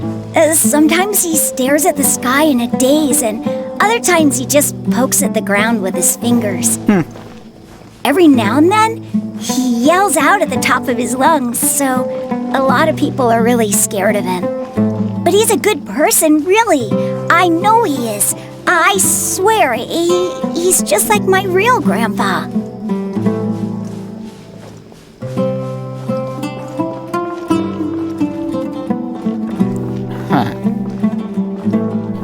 I thought Uncle maybe... Well, this is where Grandpa usually stays. There sure isn't much here. What's that smell? Did you catch from... No. Incense? Please don't say it's the same one as before. Definitely. But are you okay? Are you getting dizzy or need to lie down? There's a scent that you can sense, but I can't. A certain traveler here once passed out from that smell. Thankfully, Tighnari saved the day. And then he gave us a long lecture to explain all about how it works. I'm still trying to forget it. So, you know Tighnari? Huh? You know him too? Are you two friends? Yes. Now that I concentrate, I can also make out the scent of incense. Wait, surely Tighnari didn't lecture you too? No need. Did you first encounter this scent at Tainari's house? First, well, Scholar was meditating. In the forest. From a scholar. Let's keep looking.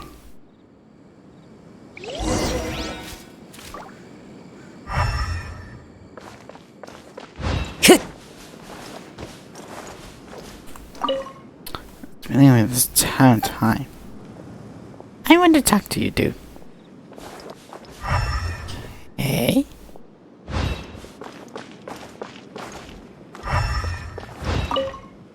Oh, where did Grandpa go? Please come home, Grandpa. This is just getting wild. Wait a minute. Listen. Clear. Yeah, sooner or later.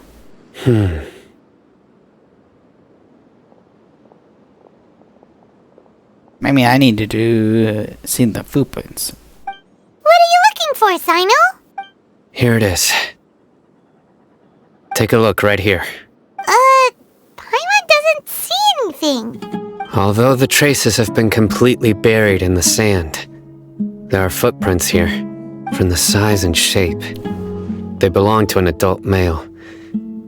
This pattern is a common one from this area. Local shoes. This was probably someone from the village. The scent is quite faint, but still extant. The footprints head in the direction of the door. Maybe someone else has me. But who would come looking for Grandpa? He doesn't have any friends. We'd have to ask whoever lured him away with the incense. So that's what happened. Huh? So you can lure someone away with just a scent? You get away with my food all the time. Hey, what's wrong with liking good food? Everyone's got something they love in life. Exactly. Most scholars are fond of incense, since the smell supposedly helps them clear their minds and discover new knowledge. Even deep within the clutches of madness, they still yearn for their knowledge-seeking days, and will follow the scent whenever it presents itself. No, Grandpa. So, someone's taking advantage of their weakness? Huh. Still, why would anyone want to abduct all the scholars? Are the rumors really true? Where do we have so Could the far? disappearance of all the mad scholars have something to do with the radicals? It's highly likely. Please, you have to save my Grandpa. Grandpa's never done anything wrong. Please help him. We're gonna save him, kid. No worry. Sounds like we'd better help get him back. Don't you worry, Isak. We won't let whoever took him get away with it. Let's head to Aru village and inform Candace and the others about what we learned here. After that, we'll set off to find the scholars.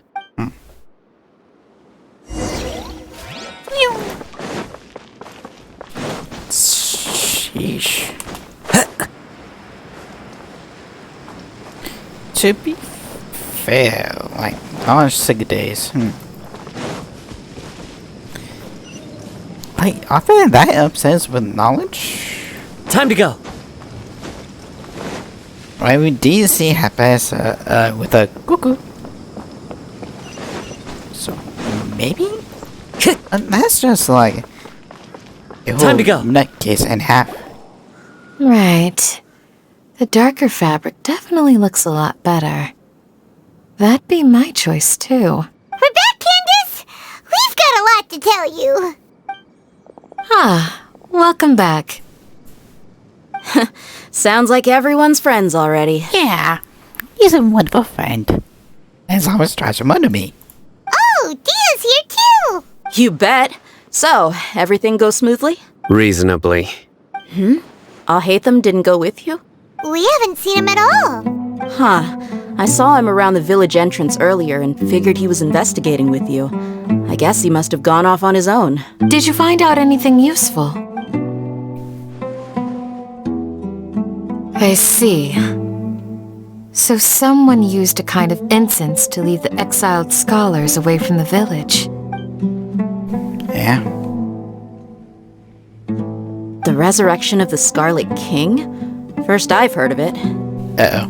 Far as I know, the kind of incense you just mentioned is only popular beyond the wall. Scholars are fond of it, but as you can see, there aren't many scholars still studying around these parts. No seller would be able to make a profit here. Not to mention making incense is a labor-intensive process. You won't see anybody in the desert with the patience to make or sell something that requires that kind of effort. It seems someone from beyond the wall must have been supporting this. Makes sense. So what should we do then? Do we go back to the academia and search for leads there? If it was any other day, that would be your next logical step. But today, you've got me on your team, so you get an extra tip. No. Didn't you say that the villager got his news from the tavern? Well, I also like to drink at the tavern, so I know a thing or two about these radicals he mentioned. If Paimon remembers correctly, the leader of the radicals is some guy called Delavar. Ah, yeah. Delavar, the scar-riddled bandit, Engur, the wide-eyed butcher, and Jabari, the duck-tailed bearded crook. The whole lot of them are known around these parts. Jabbar. I believe I know a Jabbar. These guys have one thing in common, and that's being broke. The rougher life gets, the more they want to believe in the Scarlet King. Way they see it, the Scarlet King's resurrection is their only chance at overthrowing the Academia. Throwing all of Sumeru into chaos is the only way to change the way of life here in the desert. Anyway, that's my guess why they've chosen to become radicals. Tia! You're amazing! You really know this place inside and out! Yeah,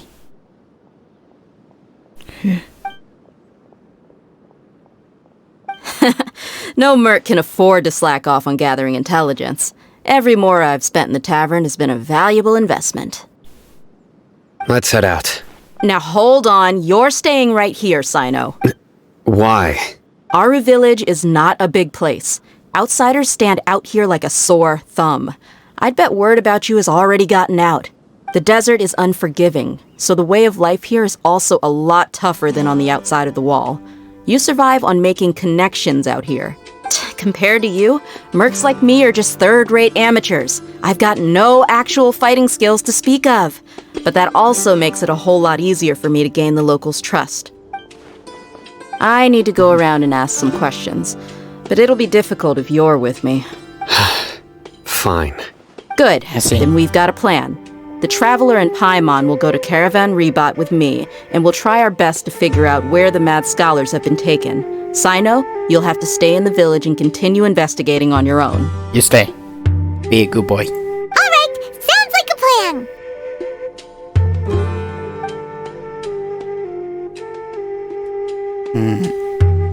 Yeah, I knew immediately from Jabbar. Sino, please don't take offense. I'm sure Dia just wants to help everyone solve their problem as quickly as possible.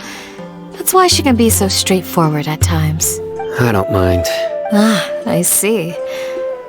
Well, from the way you were staring out into the distance, I thought you might have been mulling over Dia's words.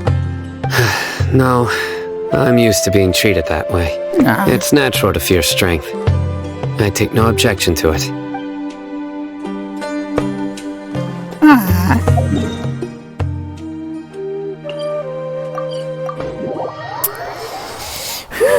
Okay. I just shouldn't really stop. Well, here we are again! Sounds like you're starting to get familiar with the area. Paimon's amazed every time we see the wall of Samiel. How can a wall this tall even exist? It's almost unreal. I know what you mean. I had the same question every time I walked this way when I was a kid. Also, why is this high wall here? And can a wall really block sandstorms? It was only after I grew up that I realized the wall of Samiel isn't just there to keep out the sandstorms. It serves a more important purpose, keeping out people like us. Really? Sumeru is run by wise and mighty sages. To them, us desert dwellers are nothing but tools that can be used and discarded at their whim. Yeah. We're cheap labor, like livestock, but easier to control. Nothing more. Even if a child from the desert got the chance to obtain an Akasha terminal, almost all their requests for knowledge would be denied. The Academia believes we're underserving. Geniuses like Sataria are one in a million. The other children never get a single chance to try and rewrite their fate. Even though the academia knows very well that we're humans, just as they are. But they don't care whether they're humans or not. That's terrible. I would tear down this wall with my own hands if I could. Trust it. Hey, Dia. You're not thinking about doing anything scary, are you? No, not at all. This place just gets me thinking, that's all. Besides, we're here to procure information, aren't we? Yeah? Yep, we gotta catch those... Shh! Caravan Rebot is crawling with people, so be careful what you say. We don't want anyone to find out what we're here for. Our mission started the moment we arrived here. Okay. Let's go check out the tavern. Maybe we'll find someone I know.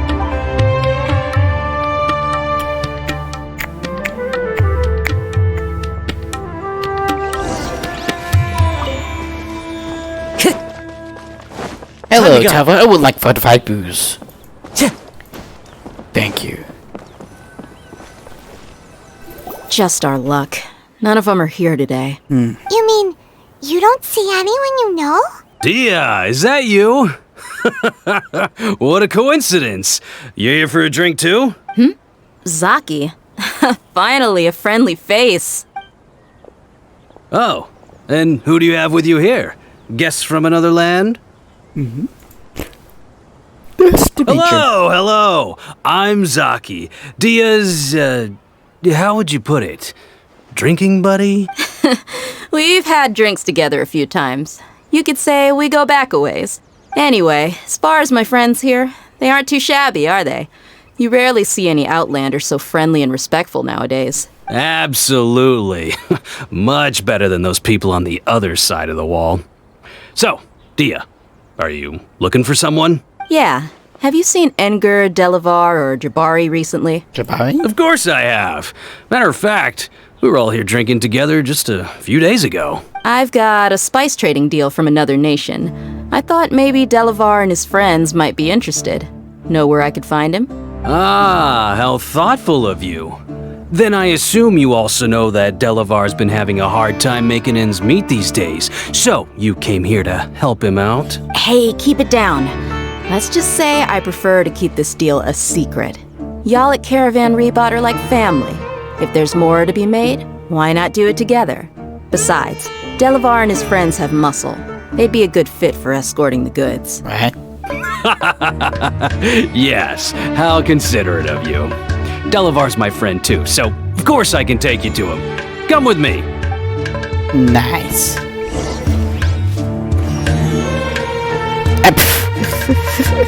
Castle, what the heck are you trying to do?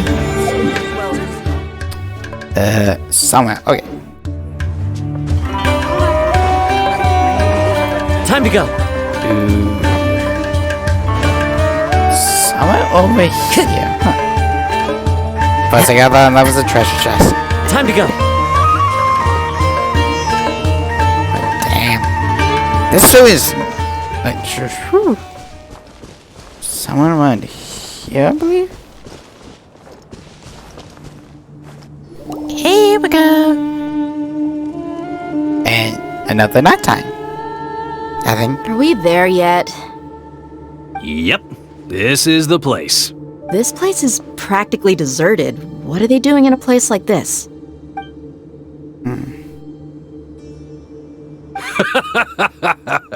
Why don't you take a guess? Go on, a wild stab in the dark. You're like lambs to the slaughter. Shit. Oh no! It's an ambush! Somehow, there. What's this all about, Zaki? Come on, Dia. You really think we didn't hear about what you said back in Aru village? The boys have kept a close eye on you from the moment you set foot there. Not only do I know that you're looking for Delavar, I also know that you've teamed up with people from the academia to look for the missing scholars. So, you've been watching us from the very beginning? Uh-oh. Paimon knew leaving Sino behind was a mistake! And you left the strongest one in the village, didn't you? Who do you think you are? You really thought we'd fall for your little business deal nonsense? I'm sorry, guys. You have a very weird windmill, tumbleweed of right over there. I'm not sure what this thing is trying to do, but aw, he's gone. Aw. So you and Delavar have been partners all along. Dia, I guess it's only natural for a traveling mercenary like you to be out of the loop. Those of us who hang around the tavern have stronger bonds than you think. But you got one thing right. We're all looking forward to an uprising in Sumeru. There's nothing more we'd like to see than the desert folk overthrowing the academia. If that's the case, then I'm sure Delavar wouldn't miss a second of it. I'll be honest with you. If it weren't for what you said in the village, your little monologue about the Wall of Samiel would have convinced me that you're one of us. Delavar. And Engar, you're here too, huh? Long time no see, Miss Mercenary. You should have known the traitors are what us followers of the Scarlet King despise the most. Dia, I thought that you, a fellow desert dweller, would understand that the Scarlet King is greater than the Dendro Archon. Little did I know, you don't deserve to join us. Yeah, gee, what a missed opportunity.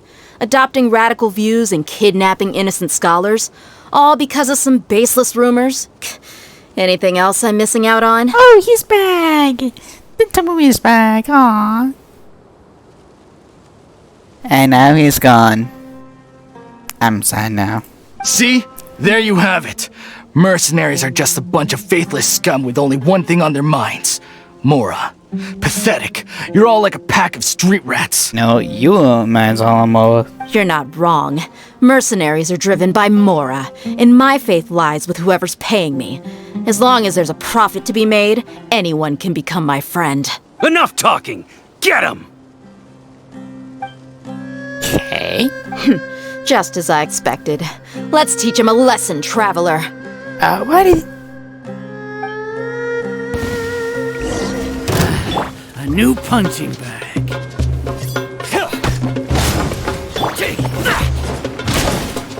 Guys! Into chill. As one with wind I and know, cloud. but let's talk this civil. Let's be civil about this. Let's just be civil. Impossible! How could you?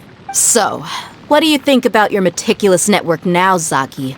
How did you say it? It's only natural for a traveling mercenary like me to be out of the loop.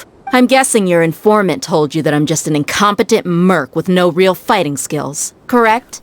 I mean, that is what I said after all. I see. And of course you would believe everything he reported. The only thing you know about me is that I'm a mercenary, but you've never seen me in action. Even though you heard we went to handle monsters together, you believed that Candace was the only one doing all the real fighting. That so-called Flame Mane is just a fraud. She admitted it herself. She just uses her connections to gain the trust of others. That's what you thought, right? You lied in the village because you figured that we'd have people watching you. And you were stupid enough to fall for it. I figured as much the first time we drank together. You all thought you were so smart. Pathetic. Uh-oh. Okay, that should be all of them. Whoa! So you've been planning this since we were in Aru Village? No task can be done without preparation. I just happened to notice a couple suspicious-looking people while you were out investigating. Oh, but instead of catching them right away, you let them report back. Those two who were snooping around were just a couple small fries. If we want to get the real catch, we have to be patient and give it some time. So, those names you mentioned. Oh, you mean the funny names she mentioned back in Uncle Ampu's house? The wide-eyed butcher, scar-riddled bandit, Paimon can't remember them all. That's just a bunch of drunk talk. Engar and Delavar like to talk themselves up when they're drinking. Engar, the wide-eyed butcher, and Delavar, the scar-riddled bandit, are the nicknames they came up with for themselves. Alcohol has a way of making people share what they really think. So Engar and Delavar are always rambling in the tavern about how the Scarlet King is a superior deity. What about Zaki? He's just a numbskull who fell right into our trap. Zaki was probably the best hidden of them all. My initial plan was to find Delavar first, and then try to track him down. So who's the detective? Really cool. That's what you wanted to ask when we were at Uncle Anpu's house, right? Jabari is one of the villagers you talked to.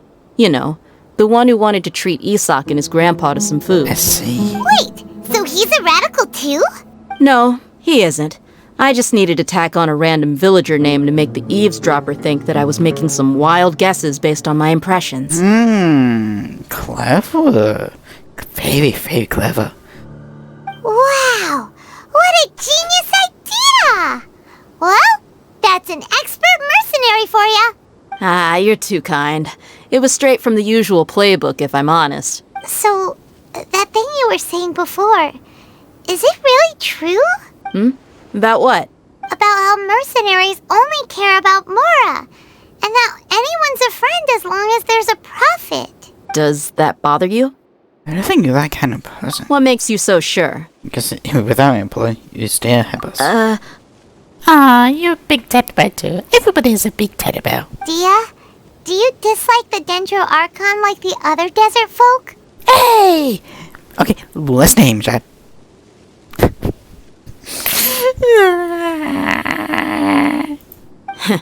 You two are pretty sharp. No, I don't have anything against the Dendro Archon.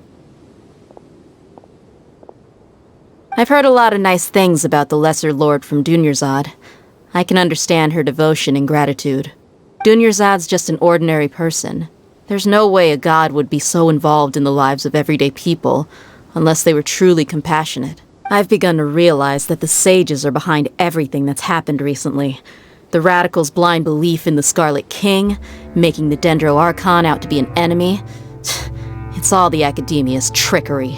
Perfect to have you on our side. But I see through it all. And unlike them, I can never be hostile towards anyone who's never done anything wrong.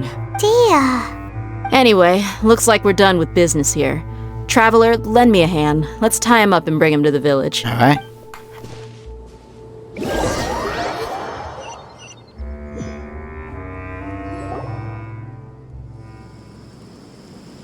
This should be all of them. I'll let you take it from here. All right. I'll be in touch. Until then, please stand by. Candace, do you need any help? Candace will be okay on her own. I trust her, so you can too. She's been guarding Aru Village for quite some time now. If anyone is qualified to question the offenders, it's her. I've been guess it. So, can you tell me the way I be gentle? While I'm questioning them, why don't you pass some time by exploring the area? I'll meet you back here tomorrow morning, Traveler. Sounds good. As for these idiots, let's just hope they live to see another day.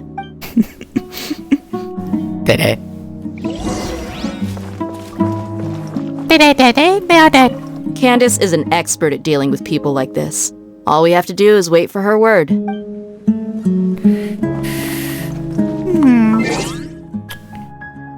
The perfect opportunity is for a little bit of this.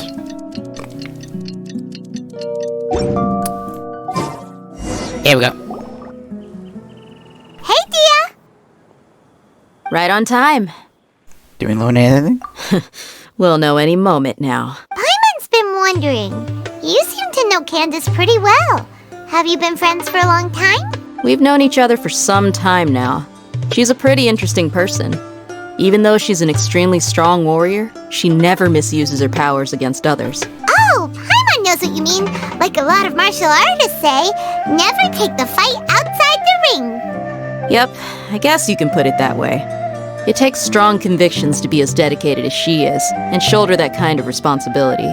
Us mercs, on the other hand, we pretty much live from one day to the next. Well, Paimon thinks you're great too. You are a wonderful buddy. Really? Thanks for that. You too, Sino. Pet, pet. Oh, Sino's here, and he's pretty early too. I'm pretty sure he's still awake at this whole time. Yes. I was here yesterday to help out a little. To help out? By doing what? Sharing some interrogation techniques. Oh. They would trade tips? Oh! You mean you taught Candace some more persuasive methods? Right. Come on in, everyone. Come on, let's go inside.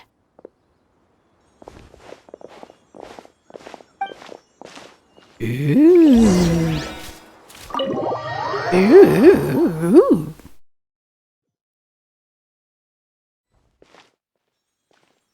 Candace, Whoa! You look furious! Do I?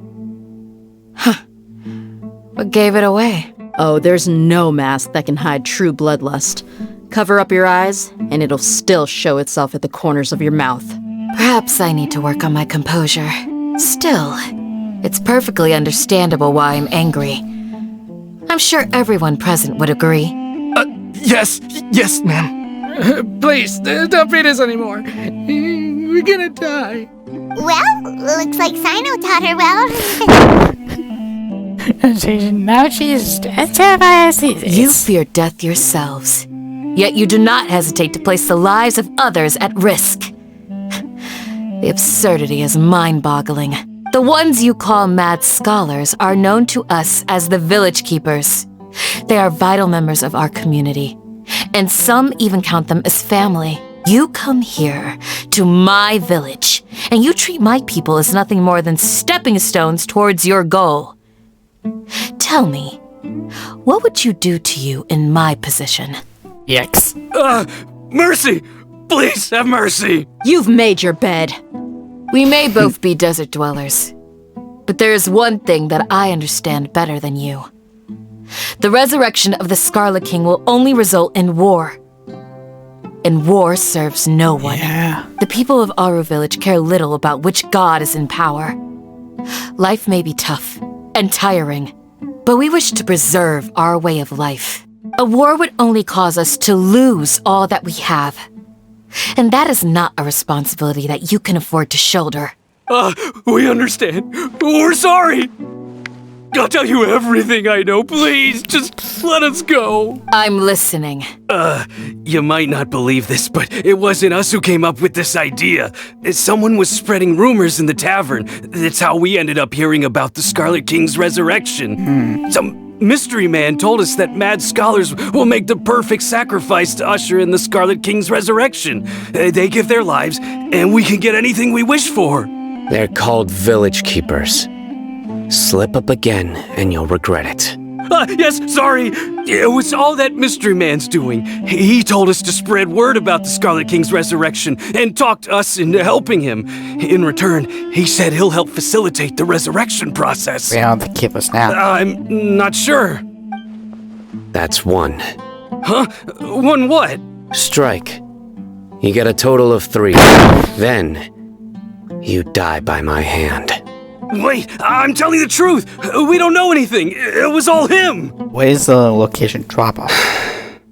2. He got us to lure them out of their houses in the night with some kind of incense. We take them to a junction outside the village. Then the mystery guy takes them from there. You gotta believe me, please. I'm telling the truth, I swear. Just ask them if you don't believe me.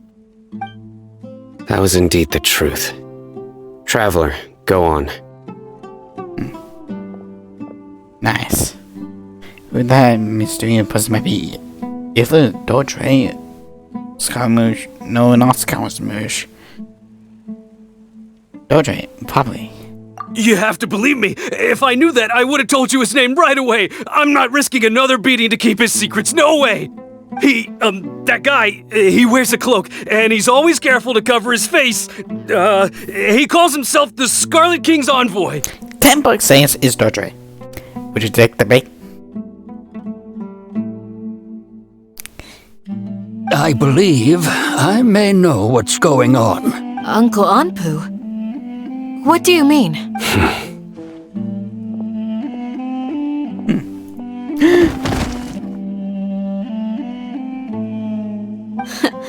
Smooth. Okay, speak. If my suspicions are correct, this mystery man they speak of could be from the Academia. Some time ago, people from the Academia attempted to take the village keepers away. I refused, insisting that they are part of our community. It strikes me now that this secretive character shares the same goal they had. Which means it's highly likely that the Academia was purposely spreading a false rumor to trick the radicals into delivering the village keepers right into their hands. They were the ones who brought them here to begin with. Now they're trying to take them back? We aren't gonna let that happen. Not the Academia again. It's just Academia's misinformation again. Just as I thought. But what could they want with the village keepers? People are nothing but tools in the eyes of the Academia. A change in their plans likely means they found another way to exploit the scholars. Regardless, our top priority now is locating the village keepers. You're right. Isak is still waiting for news on his grandpa. Time to go. Let's leave the village and try to track them down. Yes. Pack up and get ready to leave. You got it. Candace, I'll let you deal with the radicals. Leave everything outside the village to us. All right. Let's meet back here once everyone's ready. I'm ready.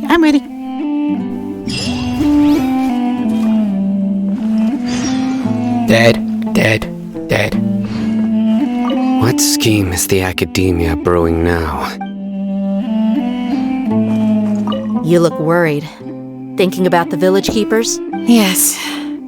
I'd look for them myself if I could. As members of our village, each one of them is very important to me. You have a strong sense of belonging here.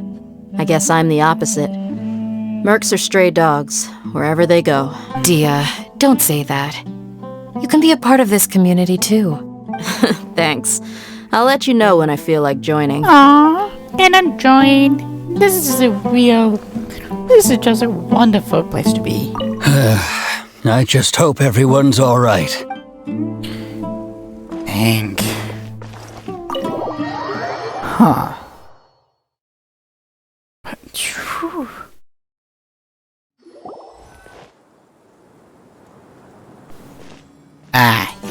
Let's get some food in us and then we'll... Whoa! Where did you come from? Well, as you can see, I am merely sitting here and reviewing what we have deduced thus far. You were gone for ages! And now you're suddenly sitting here musing to yourself? Where have you been anyway? Hey, what's with the silence? You never think things through before asking questions. I'm giving you some time to make up for that. Paimon's so mad! Paimon's gonna give you an ugly nickname! We all have ugly nicknames. Ton has a nickname he's gonna have. Never mind! Paimon's got nothing. There's just nothing super obvious to pick with this guy. It makes it so hard. I know, Mr. Suxman. Well, you've heard nothing to suggest I left this whole time. So clearly, I stayed in the village to investigate. Anyway, you plan to leave Aru Village and keep searching for the truth of this matter, yes? Yeah. Yep. We're not gonna find out anything more by staying here, so we thought that we might as well take the search elsewhere. Enough with the silent treatment! Maybe he's given time to think. No. I'm just surprised that you decided to team up with him. All Hatham, you haven't helped us out at all ever since we arrived at Aru Village. Bold of you to question our choices. True? Yeah, you're all talk! While you were investigating, I had my own work to do, which I've now finished. Really? Paimon doesn't believe you. To be honest, we aren't really a team, so I have no obligation to inform you of my whereabouts. Not to mention that going separate ways allowed me to find some important information that you all had missed. Huh? Right here in the village? Correct. What did you learn? I'm going to take you to someone. But before that, you need to understand where she's coming from. What does that mean? How do you think the residents of Aru Village feel about what we're doing? In other words, do you truly believe every single word the villagers tell us? You mean some of them lied to us? Hiding the truth does not necessarily equate to lying. Again, these people have their reasons. Remember what Candace said? Most people in Aru village don't necessarily care which deity is in charge of Sumeru. That's because whether the Scarlet King or the Dendro Archon has power is of little significance to them. By contrast, the perils of their daily lives are ever-present concerns. They won't simply share everything they know with you without good reason. That's why you believed there was no further information to be found in this village. Glad you're following along. Among those you have talked to, there's someone who was consciously keeping you out of the loop.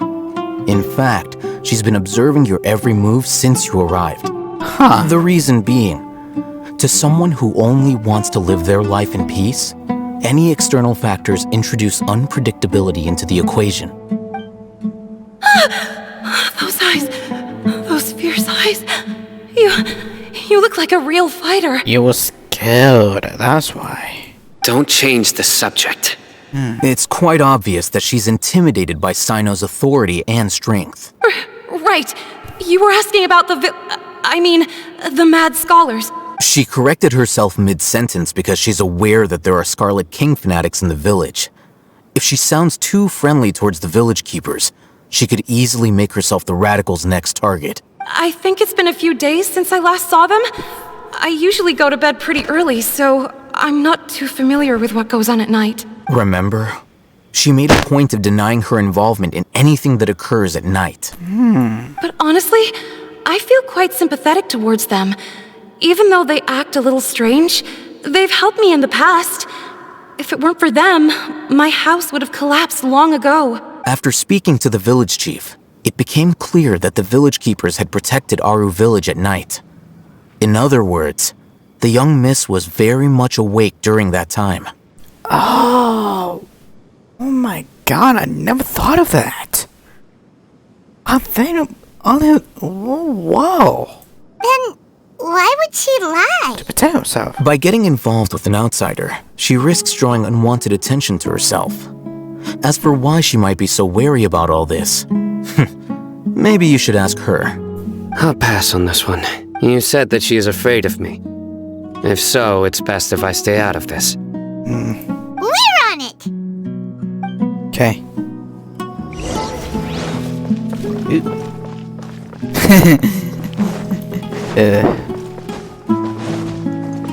She credited me and said this just cuz. Miss Shawnee, as we discussed earlier, I've brought someone with me. Mr. Alhaitham, I'm aware of where you stand, but how can I make sure that your friends think the same as you? Huh? What do you mean? We need to clarify our stance or something? Go ahead and talk to her. You'll get the answers you want. Go on. Earn her trust. Is it really that simple? No, it's not. May I call you Traveler? Sure thing. I'm Miss Shawnee. Hi, Traveler. I want to ask you something. Shoot. Do you think the resurrection of the Scarlet King can truly change Sumeru for the better? Oh, it's just going to lead to war. If anything, he's going to be angry when he wakes up. Why's that? It only results in conflict. That's very similar to what Miss Candace says. I know you two are friends. That's why I'm willing to talk to you, even though I do have some reservations. It's fair to have some of those. Before, I wouldn't even have the courage to ask something like this. Traveler, do you believe our lives will get better?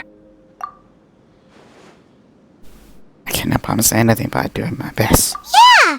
We came here from another nation, so it isn't wrong of you to be weary. And we aren't really residents of any one nation.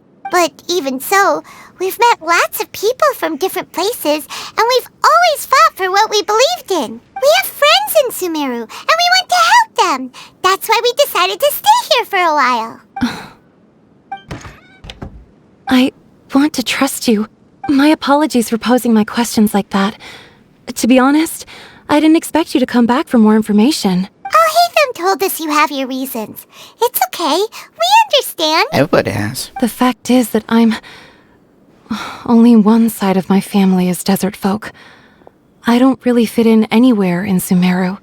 Some believe in the Dendro Archon, while others believe in the Scarlet King. I don't belong to either side, and neither side would want me. Speaking of which, the radicals mentioned that they despise traitors. Do they just think that anyone who's different from them is a traitor? Huh. Yeah. Some people can be so narrow-minded when it comes to bloodline and beliefs. It makes no difference what I say or how I behave. I'll always be suspected of having ulterior motives. Slowly, I just stopped talking to people. I pretended not to hear or see anything. All I want is to live my life in peace. And then it happened. The village keepers who had helped me disappeared with no explanation, and I didn't dare breathe a word about it to anyone. Until now. You can tell them. I'm sure he'll keep your secret.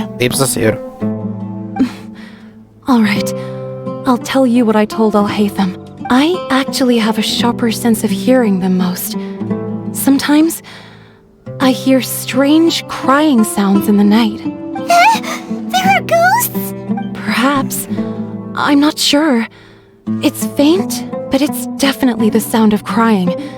It comes from far away in the distance, and always carries very raw emotion.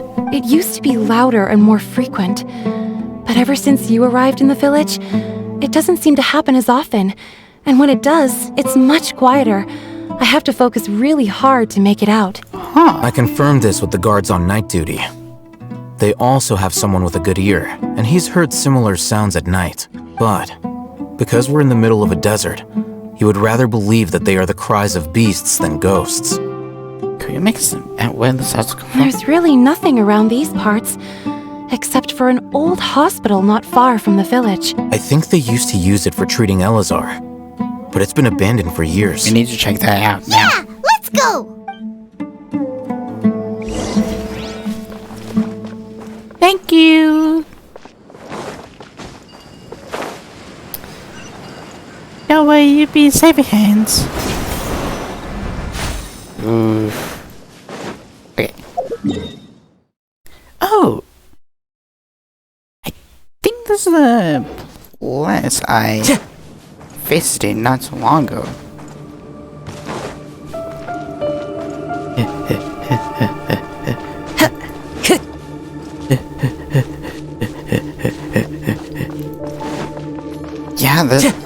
Yeah, this is the place. Huh. Traveling at the speed of sound. Follow the wind. Try not to get. Oh, is this the place? It's in terrible shape, and there's sand everywhere. Empty and forgotten. An ideal place to hide people. Yeah. Monsters! Watch out! Hey, buddies. The wind knows it. You've been a naughty boy. Huh? I got my guys. Yeah, this is what you guys are be up to now. Oh, come on. Oh, hi.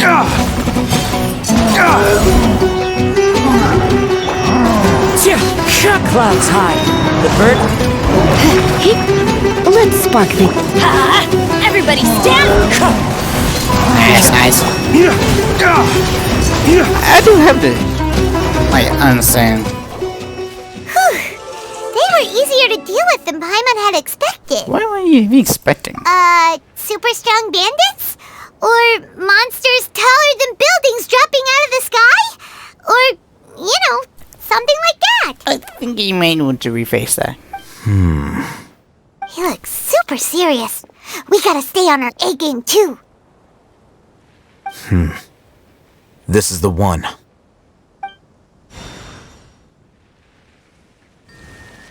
Thank you. I was trying to find out how that was supposed to open. Let's go in and take a look.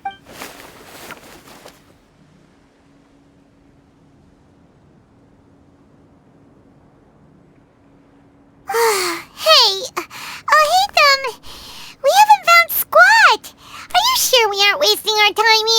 Patience.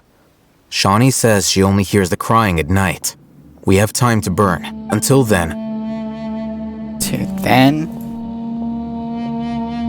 I'm taking a break. And just like that, he sits down. Wait, he even brought a book to read? What are you reading? Let Paimon see! This almost like Kakashi. sure. But the tales and the night in the loves on the vein. The natural position, which is the positional propensity of an entity in natural motion in contrast with an object in forced motion? Huh?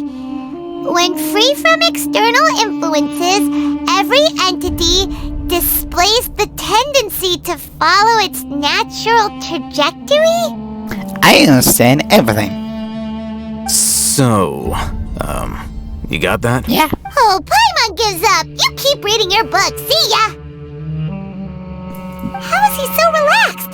Look at him, reading an impossible book in a creepy place like this. What a kid to read a book once in a while. Spring. And become learned. Hey, what good is that gonna do for you? You're acting like one of those annoying grown-ups who go around nagging people to focus on their studies. The more you learn, the more money you're gonna earn to support me. Hey, what gives? Shouldn't you be the one providing for Paimon? Oh, right. Okay then. Yeah, my bank account is almost empty. Thank you. Now do some work. Thank you for working so hard and earning so much more. If it weren't for you, Paimon would probably still be floating around in the ocean somewhere. Thank you. You're welcome.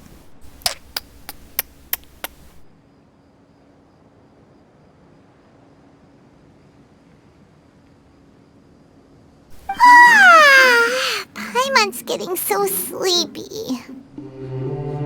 Huh? What was that sound? Even I just heard that. There it is. It's coming from that direction. Is the sound coming from here? Huh. Paimon's not seeing anything. Where was this? It's from below. But there's no way we can get down there. Something is off about the interior here.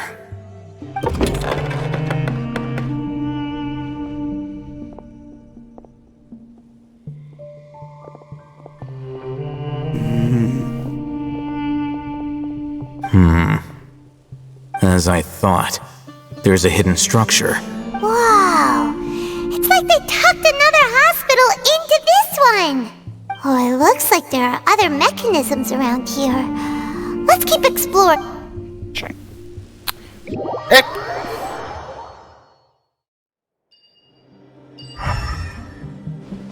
Monuments, okay.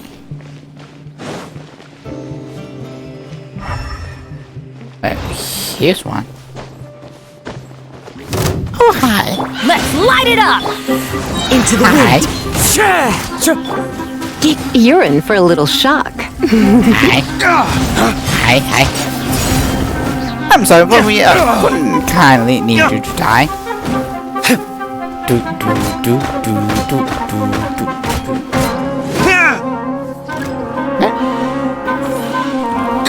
Oh, hi. Hey, buddies. Time for you to die. One with wind and cloud. Come a little closer.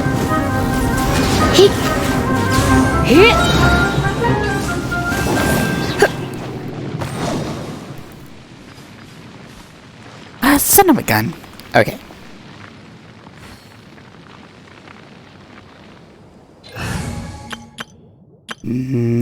Well, there we go.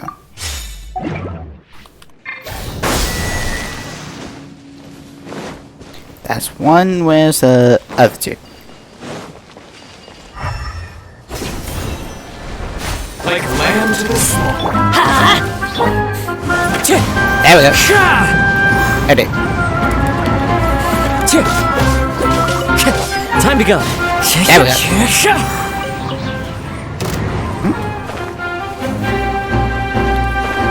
Grimgory is spreading all this.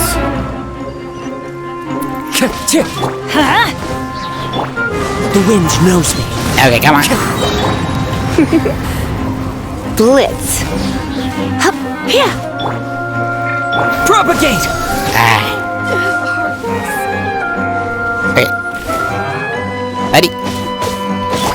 Time for you to have a quick death.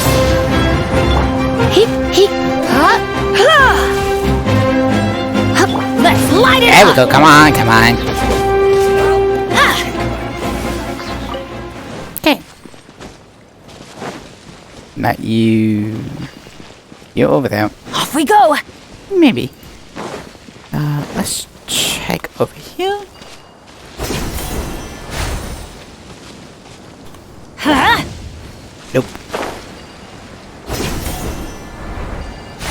Well, there's one.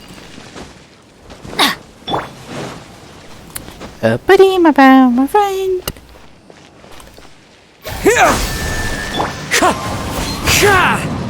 Just in case. And now, where's the third and final one? Oh, there he is.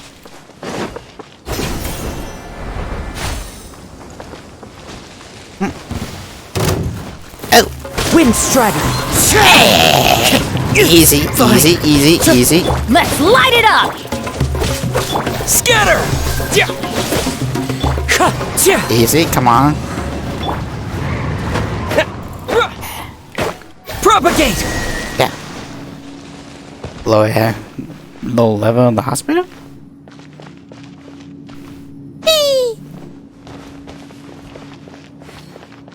Yeah, that is the day. Emergency note.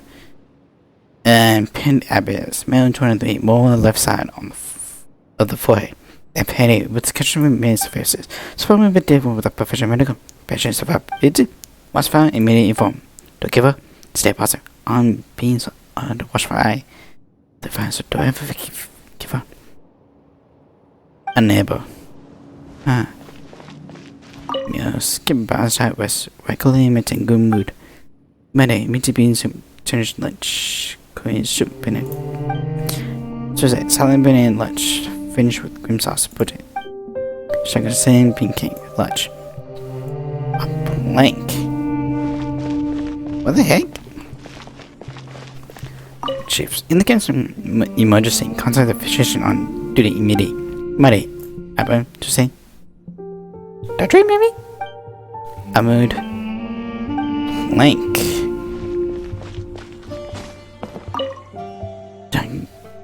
Dragon remains the same as always. Surviving. Bottom line is my name Alvin. Evan. Ooh. Look!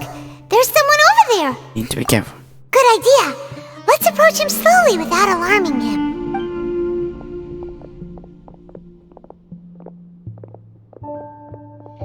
Wait.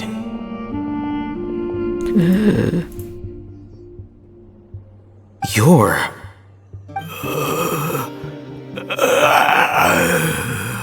He can't speak, and his eyes are unfocused.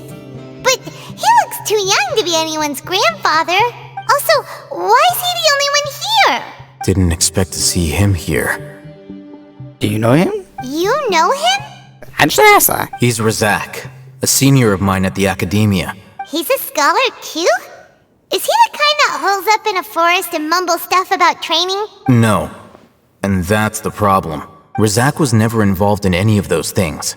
He never trained in the forest, let alone reach Satyavada life. How did he become like this? Leaving that question aside for the moment, him being here alone means that we might be too late. Looks like they've already taken everyone away. For whatever reason, they left Razak here. Perhaps they simply didn't have time to come back for him. I don't think so. There are drag marks on the ground. They're clearer by the doorway. Someone was forcefully drawing a cart that was loaded with something heavy. Loaded with people? That is one possibility. It looks like they were in a hurry, as if they were afraid of being caught. In their haste, they failed to notice Razak hiding in a corner. The symptoms are identical. Looks like we found living proof. Huh? Why do you say that? Allow me to jog your memory. Recall your time at Port Ormos. You think I remember that from months ago? No, it was yesterday. Crap. Don't you think his symptoms look familiar? Yeah.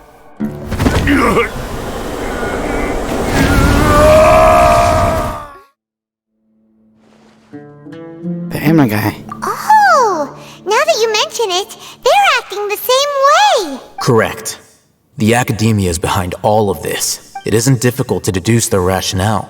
First, the Academia spread a false rumor of the Scarlet King's resurrection, emphasizing the role of the village keepers, the mad scholars who were exiled to Aru village. These rumors were all the persuasion that the radicals needed, and those based in Aru village leapt into action. Unbeknownst to them, of course, through rounding up the scholars, they were actually helping the Academia. As well as being able to exploit the radicals for their own ends, this scheme has one further advantage to the Academia. All the risks and responsibilities are offloaded onto the Scarlet King's followers. Damn, they would be to have like clean hands all the way while doing the dirty deeds. It's been like wash your hands forever. Yeah. Life for the Desert Dwellers has been brutal ever since the Scarlet King's death all those years ago. Beneath the surface, feelings of desperation are widespread. Many would give everything they have for the prospect of something better. Anyone looking to exploit that for their own ends simply needs to make a few empty promises. Even if complications arise, people will see that those involved are all followers of the Scarlet King and look for no further explanation than differences of belief. A deep-seated mistrust of the desert and everyone in it by the rest of Sumeru will make sure of that. The notion of an Academia plot wouldn't even cross their minds. It may seem like a simple strategy, but it is able to work wonders under Sumeru's current circumstances. Yeah, man, all the schemes that the Academia, like, what they're doing is like really thought out. Oh, that makes a lot of sense. It's in line with the village chief's theory, too. But there's still one very important question. Wasn't it the Academia that brought the scholars to Aru village in the first place? Why does it want them back now? Throughout this process, one thing has changed. The scholars' identity. First, they were scholars. Then, they became lunatics. After that, they were exiles. And finally, they become missing persons. No one would expect to think. An exile is still patently a living, breathing human being. But when someone becomes a missing person, that is brought into question. Whether they are dead or not. If you can't find someone, you have no way of knowing what exactly happened to them. That makes missing people an ideal resource. Resource? For what exactly? Bodies. One possibility is that the information in their brains could be extracted into knowledge capsules. Extracted? You mean canned knowledge comes from people's brains? With the technology of the Sumeru Academia, it's entirely possible. Perhaps the process caused them great suffering, which is why they cry out in the dead of night when no one is watching them. So, the human brain... Nope, nah, Hyman doesn't want to think about this. I'm the Academia scribe, after all. I'm familiar with their projects. Anyway, judging by Razak's state, the contents of a divine knowledge capsule were extracted from his mind. But something went wrong in the process. Or perhaps his curiosity got the better of him, and he used such a capsule for himself. Hyman's a little confused. Can they just use anyone's brain? Divine conscious in the forest. That's what Academia sounded me. Yeah, that we have free access to that divine knowledge or divine conscious. It's specifically passed to the higher ups. Maybe that's why I'm a happy answer. But wait, she must. Okay, we just saw.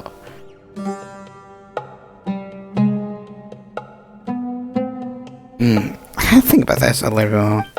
So I assume that this knowledge has something to do with the between Dr. Elsa Baldi. Divine knowledge comes to knowledge into God. The look on your face tells me you've realized the answer. You need people who have been exposed to divine consciousness. That's right. To some scholars, gaining knowledge about the gods is their entire life's pursuit. Extracting canned knowledge is just one of the extreme measures they turn to. Polity is trying to become God, and with the knowledge of a God, he'd be able to. That's genius. However, I can't help but wonder, what do they seek to gain from divine knowledge? The academia is going out of their way to look for forbidden knowledge. But what is their ultimate goal? Becoming God. I've spent quite some time trying to analyze the contents of the divine knowledge capsule, but to no avail. It seems like my way of thinking is too different from theirs.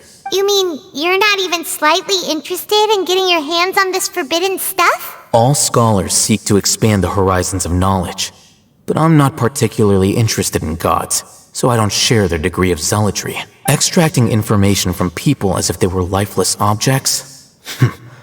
If this is the direction of academic progress, then the academia may as well shut its doors. Sounds like you're really against all this. Of course. The academia's actions run contrary to their rules. Whether it be academics or knowledge, everything has its boundaries. If those lines are crossed, the rules and order that govern everything in the world will be destroyed. This matter needs to be corrected, just like fixing a typo in a book. Wait, didn't you step in to help because you felt sympathy for those poor people? Not to be callous, but no. My criteria are a little more restrictive than that. There is no shortage of suffering in Sumeru, and the same can be said for the rest of Teyvat as well. What do you plan to do about that? Save every last person? Yes. Probably not. Paimon's not sure. What is this more specific and personal? You can say that. Simply put, I don't blindly place my faith into strength or heroism. I do what I want. The divine knowledge capsule is something I want to investigate in full. That doesn't mean I'm willing to take action for the sake of a few strangers. Just the notion of creating more justify its actions because they are true to his personal motives. You might actually make it for a better ally. Paimon's been wanting to say this for a while. There are a lot of bad guys in the academia, but you're not one of them. You're their weirdo. Hey, I recite them. I recite the people of widows. We are widows. Widow buds. Back off. Okay. You're probably right. Though I must say, I quite enjoy this feeling of being the odd one out. Uniqueness is also an asset, is it not? You were saying? Wow, that's a great way to think about it. Paimon's really impressed. If only Miss Shani had a similar mindset, her life would definitely be a lot easier. I'm just a more likable person than her in general. There's nothing more to it than that. So what would do? He won't last long if we leave him here. Let's take him with us. We'll work out our next step after we return to Aru village.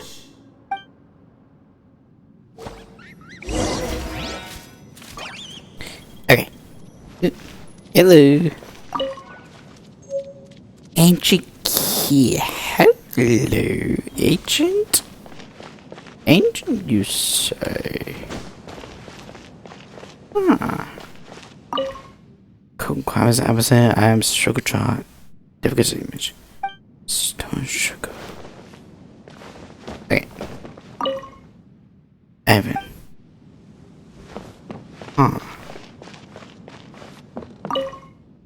Hiking. People that won't trade here die sooner or later.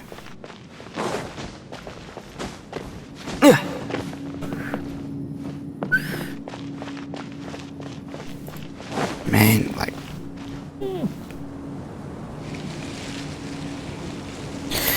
this is just interesting. Just ooh.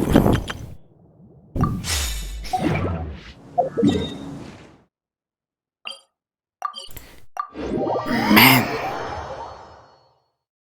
Olive Village, here I come. Oh, I won. Uncle Abu, we're back! We're back! You must be tired. You should rest and take some water. What's the situation?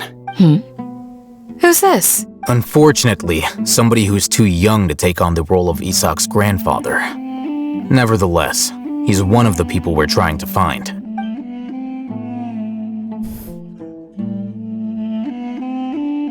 So, at one point in time, the abandoned Elazar Hospital served as the Academia's site for extracting divine cant knowledge. Why wouldn't it abandoned? Like, it was a disease. That's one thing I'm confused about. Yep, pretty much. Their plan must have been implemented at some point before we arrived at Aru Village, since divine cant knowledge has been in circulation for a while now. Yet, they fled once we were headed to the village, almost as if they knew we were on their trail. Why is that? Yeah, why is that? Guess I know. We may have a mole in our midst. One of us could be secretly revealing our whereabouts to the Academia. Huh? Are our friendships that shallow? Looks like none of you have realized wherein lies the issue. Gershot, maybe, please, no. Sino, you're the reason why they can predict our movements. Wait, what's that supposed to mean? Choose your next words very carefully. It is simply a logical inference. I have my reasons. So what you're saying is, Sino's the mole. Interesting. And here I thought you were the most suspicious one, Alhaitham, since you were always acting alone. I hate to say maybe Isuke, because I still wouldn't trust Sino. Both of them have their reasons. Dia, no way. Candace, she would protect the village gnome even on her fucking deathbed. I know. You have a point, but I realized something as we were returning from the hospital. Sino isn't like any of us. What are you trying to say? Do you still remember who you are, General Mahamatra? As a Matra, you are no doubt privy to certain kinds of information. Before you can take action against someone, you are required to have all the facts available, including the less than savory details. Simply put, the Academia has traditionally allowed you access to a wealth of sensitive information. Knowing their modus operandi, wouldn't you expect them to take precautions against you? Right. I think it has a point. If you want to raise a vicious wolf, you need to make sure that you can avoid its bite. The Academia is monitoring me? It's not that simple. The Academia has eyes all over Sumeru, but they have a special protocol for dealing with you. Every so often comes a Nyagarbaha Day. On this day, the Academia enters new information into the Akasha through knowledge capsules. I remember seeing a thick notebook next to the control panel once. Its contents were all about the General Mahamatra, his activities throughout the day, preferred methods of enacting judgment, everything. You're saying that the Academia entered my information into the Akasha too? I mean, when some of his fantasies. But what's the point in doing that? My actions aren't important enough to be added into the Akasha. It's not the actions, it's the power. The Akasha is capable of computation.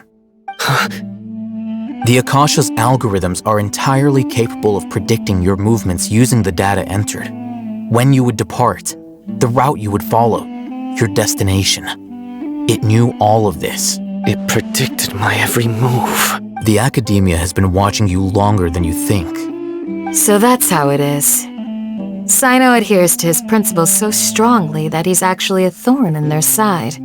Tenacity of will and steadfast faith are worthless to the Academia. They need scholars who are easily pliable and mindlessly go after anything they can profit from.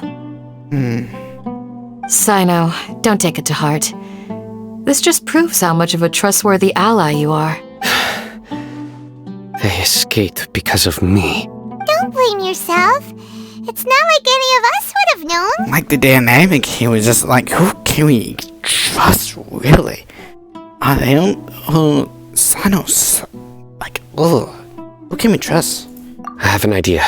If they predicted my movements, then I might be able to guess where they went. Whoa, you bounced back fast. There is always an opportunity for safety after danger passes. Oh, so that's how it is! Paimon gets it now! If the Academia is trying to avoid Cyno, then the safest place would be... Someday he would never go. I'll step behind him. Yep, that's right! They'll want to proceed in the direction opposite of where I'm going. Get one, Paimon. I must go. There's also something I want to investigate. Let's go, guys! After him! Please, wait! I want to go too! Oh no, kid, you stay. You want to go too? If so, you have to promise you'll stay safe. I want to find Grandpa.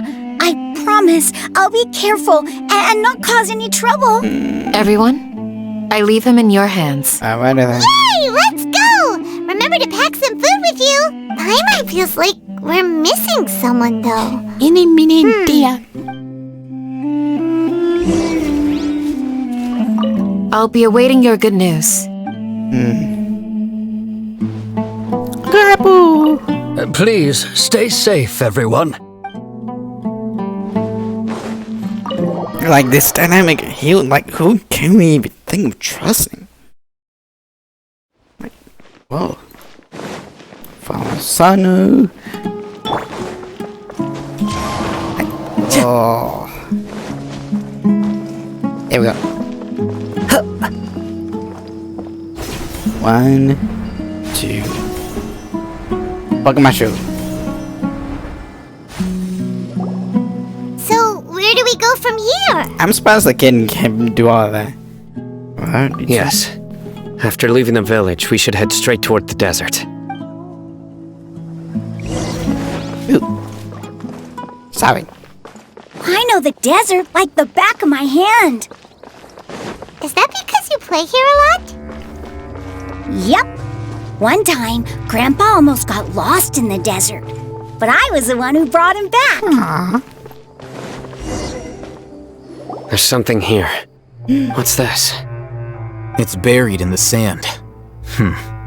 Looks like we'll need to roll up our sleeves and do some work. And Paimon thought running around everywhere was already enough work. How's the time? Okay. So, we have to dig it out? Whatever's down there looks like it's buried really deep. These are likely fragments of an Academia-developed device, something akin to a headset. Looks like there were more than one village keeper. They must have been escorted this way because there are device fragments scattered around here. Let's split up and search the area. Chances are that we'll find other things nearby. Dig in the sand, dig in the sand, dig in the sand, dig in the sand. Is this what we're searching for? It looks kind of scary. This is definitely a device used to extract divine knowledge. How did it end up buried in the sand? That can't have been part of the plan. They must have been attacked along the way. Wait, what? By who? Grandpa, I hope you're okay. Don't worry, your grandpa's gonna be fine. Razak didn't display any signs of starvation or dehydration, which means that they left fairly recently. We should be able to catch up. One more thing. Given that the device had been entirely covered by sand, I believe the attack must have happened prior to the sandstorm. Great. Let's keep going. They can't have gone far. You need rest. Ugh, but running on sand is so tiring. You're flying, Paimon. But you're flying, aren't you, Paimon? Is flying over sand tiring too? Ugh, of course it is. My thoughts exactly.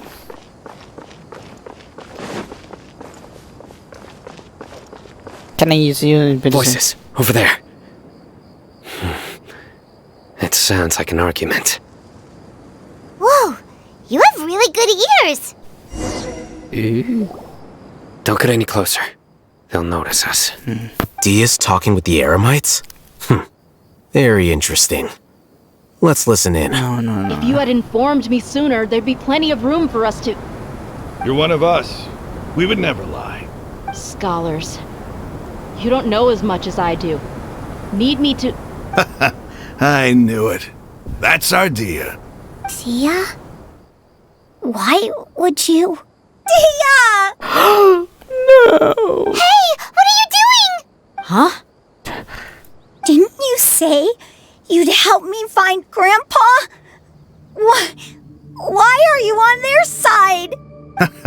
Well, look who's here. Ain't that something? This complicates things. You've betrayed Aru village. So, this is the great General Mahamatra. Dear, you'd be better off as my assistant than hanging around with this motley crew. Seen for yourself, I have the means and methods, and my ideals are far more admirable than theirs. I'm not the type that's easily swayed, Raman. You of all people should know that. Wait! What's going on, Dia? Whose side are you on here? Shut it, Paimon.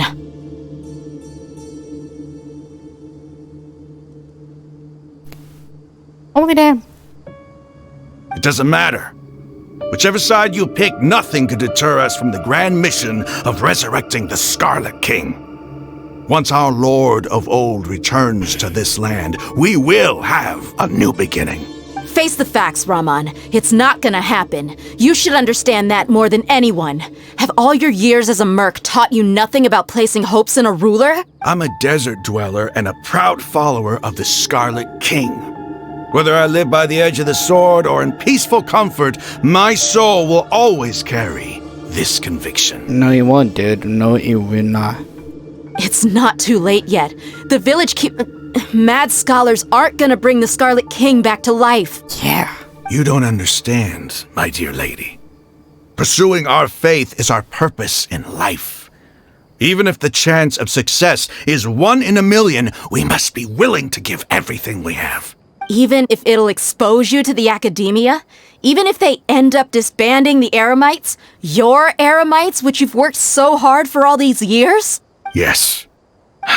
We've waited a long time for this day to come. The sun and the moon no longer shine here. All you see now is cracks in this desiccated land. But fate has finally dealt me a hand to play against the academia. With these scholars in our custody, we'll stomp the academia's forces and fight our way beyond the wall of Samiel. Ridiculous. Think about it. The academia controls the entirety of Sumeru. Your powers are negligible in comparison. If you still don't believe me, then try asking these 2 men. They're also against the academia, but neither of them are as arrogant as you are. They look more like pawns of the academia to me. Why would I listen to anything the people of Greater Lord Rukkhadevata have to say? Filthy traitors. Your god abandoned all honor and betrayed the Scarlet King. We desert dwellers will never trust the likes of you. Okay. The Greater Lord died, dude. I mean, come on. He never abandoned. It's impossible to communicate with someone so hostile. Perhaps we should. Do you really believe that by kidnapping the scholars, you'll be able to negotiate with the academia? Damn. These people have no value as bargaining chips, but I could be persuaded to take their place as your next hostage. These scholars were exiled from the academia. I, on the other hand, am their current scribe, and will be a much greater asset to you. Wait, you can't be serious. So, you want to trade places with the hostages, do you? Precisely. Any wise person would gladly accept my offer. What are you thinking? What if they decide to kill you instead? Well, that would be bad luck for me. However, I'd get the chance to observe the scholars, perhaps even find out the truth. Think you can talk me over with that confident look of yours? I mean, it's bad. I'm not trying to persuade you. I'm using this as a means of joining forces against the academia. Bad point.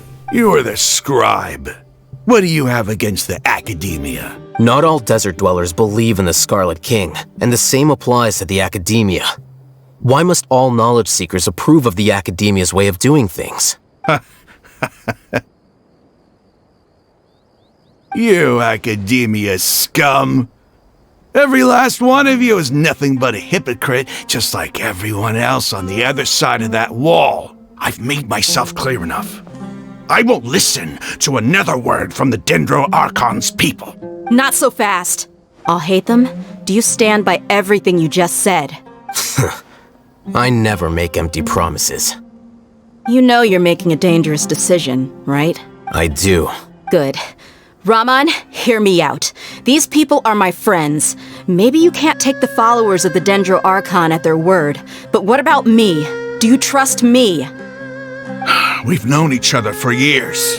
Of course I do. In that case, I'm willing to vouch for their honesty with my right arm.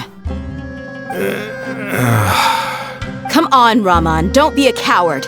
If you're serious about taking on the Academia, you need to steel yourself. You can't be afraid. An arm from the Flame Mane.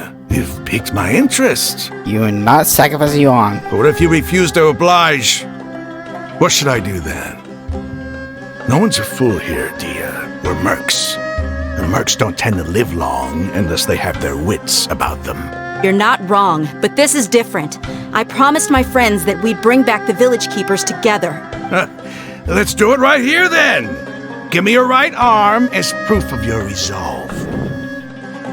Don't listen to him! He's not even trying to negotiate! He just wants to make things more difficult! Yeah. That's fine. Are you crazy? We came here to save lives. One arm for that many people is still a pretty good deal, if you ask me. Raman, I'm holding up my end of the deal here. You'd better not let me down. Sure. Go ahead and cut off her right arm. No! Dia! What are you gonna do? Think of something! You don't have to go this far. That's not for you to decide. Do it! Dia! Dia! Run!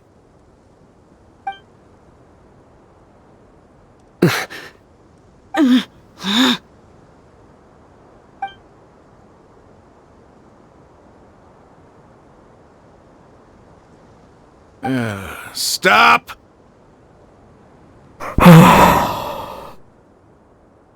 What's wrong? Can't do it? Flame Mane, you and I are both desert folk. Cutting off your arm is no different than cutting off my own fingers.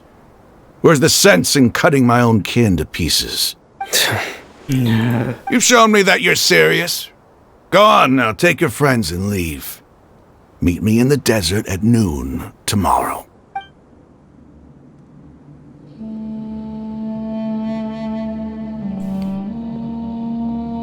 Thank you.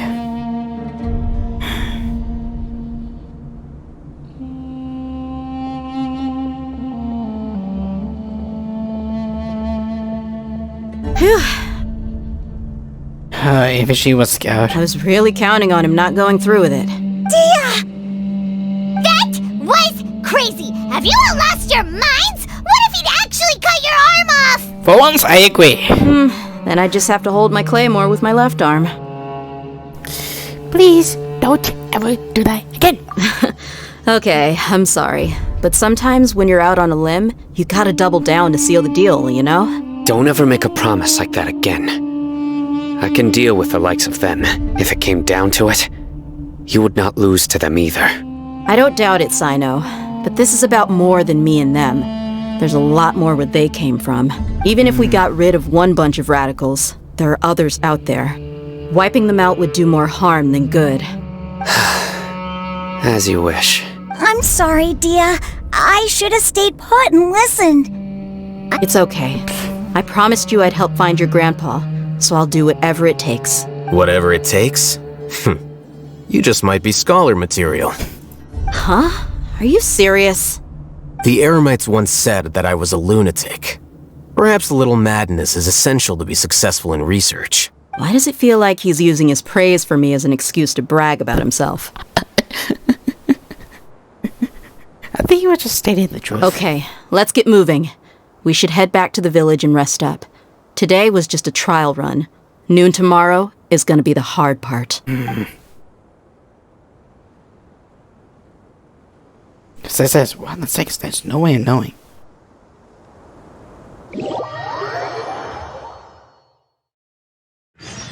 Ooh. Wait until the following morning. Oh, dear Lord. Oh. This is gonna be interesting. This is going to be interesting.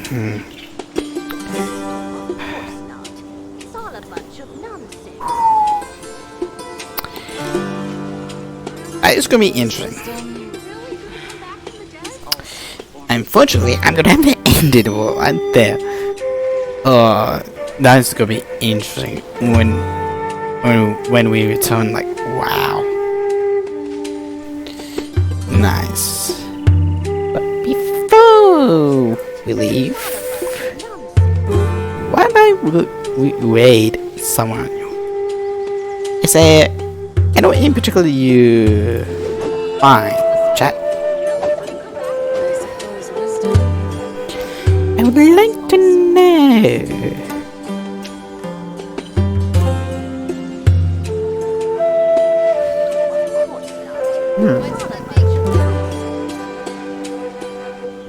Let's see.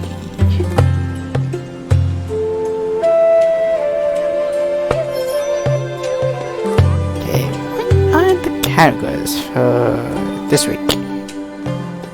Today, yesterday, yesterday, don't know.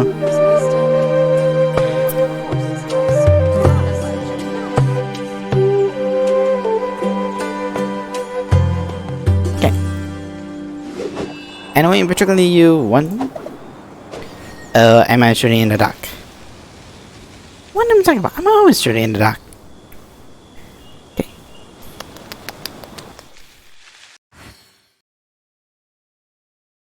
Music down. I suppose wisdom is also a form of sin.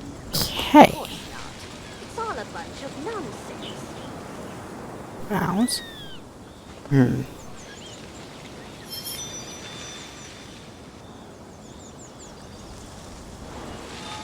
Okay. What about Hades? Hades.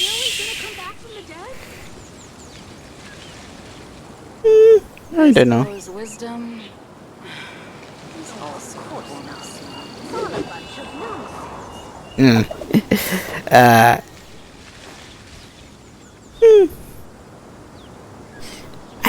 Last time I went in Fletcher, so what about if you do it this time? Dane, oh, maybe.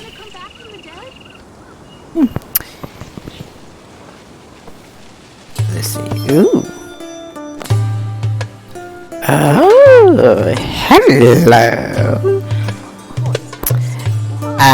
Coach Condor 6A, would that be alright for you, Jack?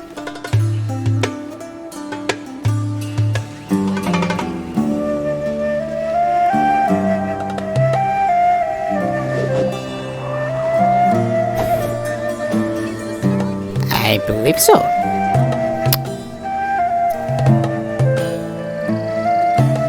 Oh, hold on. I must.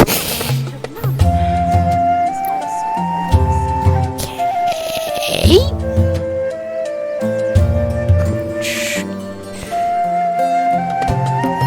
Am I getting spend? Yes, I'm alright.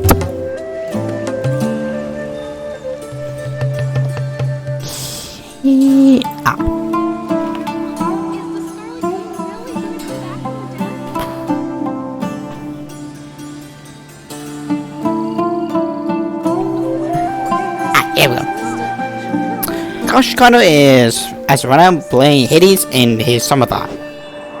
Say hi. Are they gonna be good? I have no idea. Anyway, thank you for stick with me.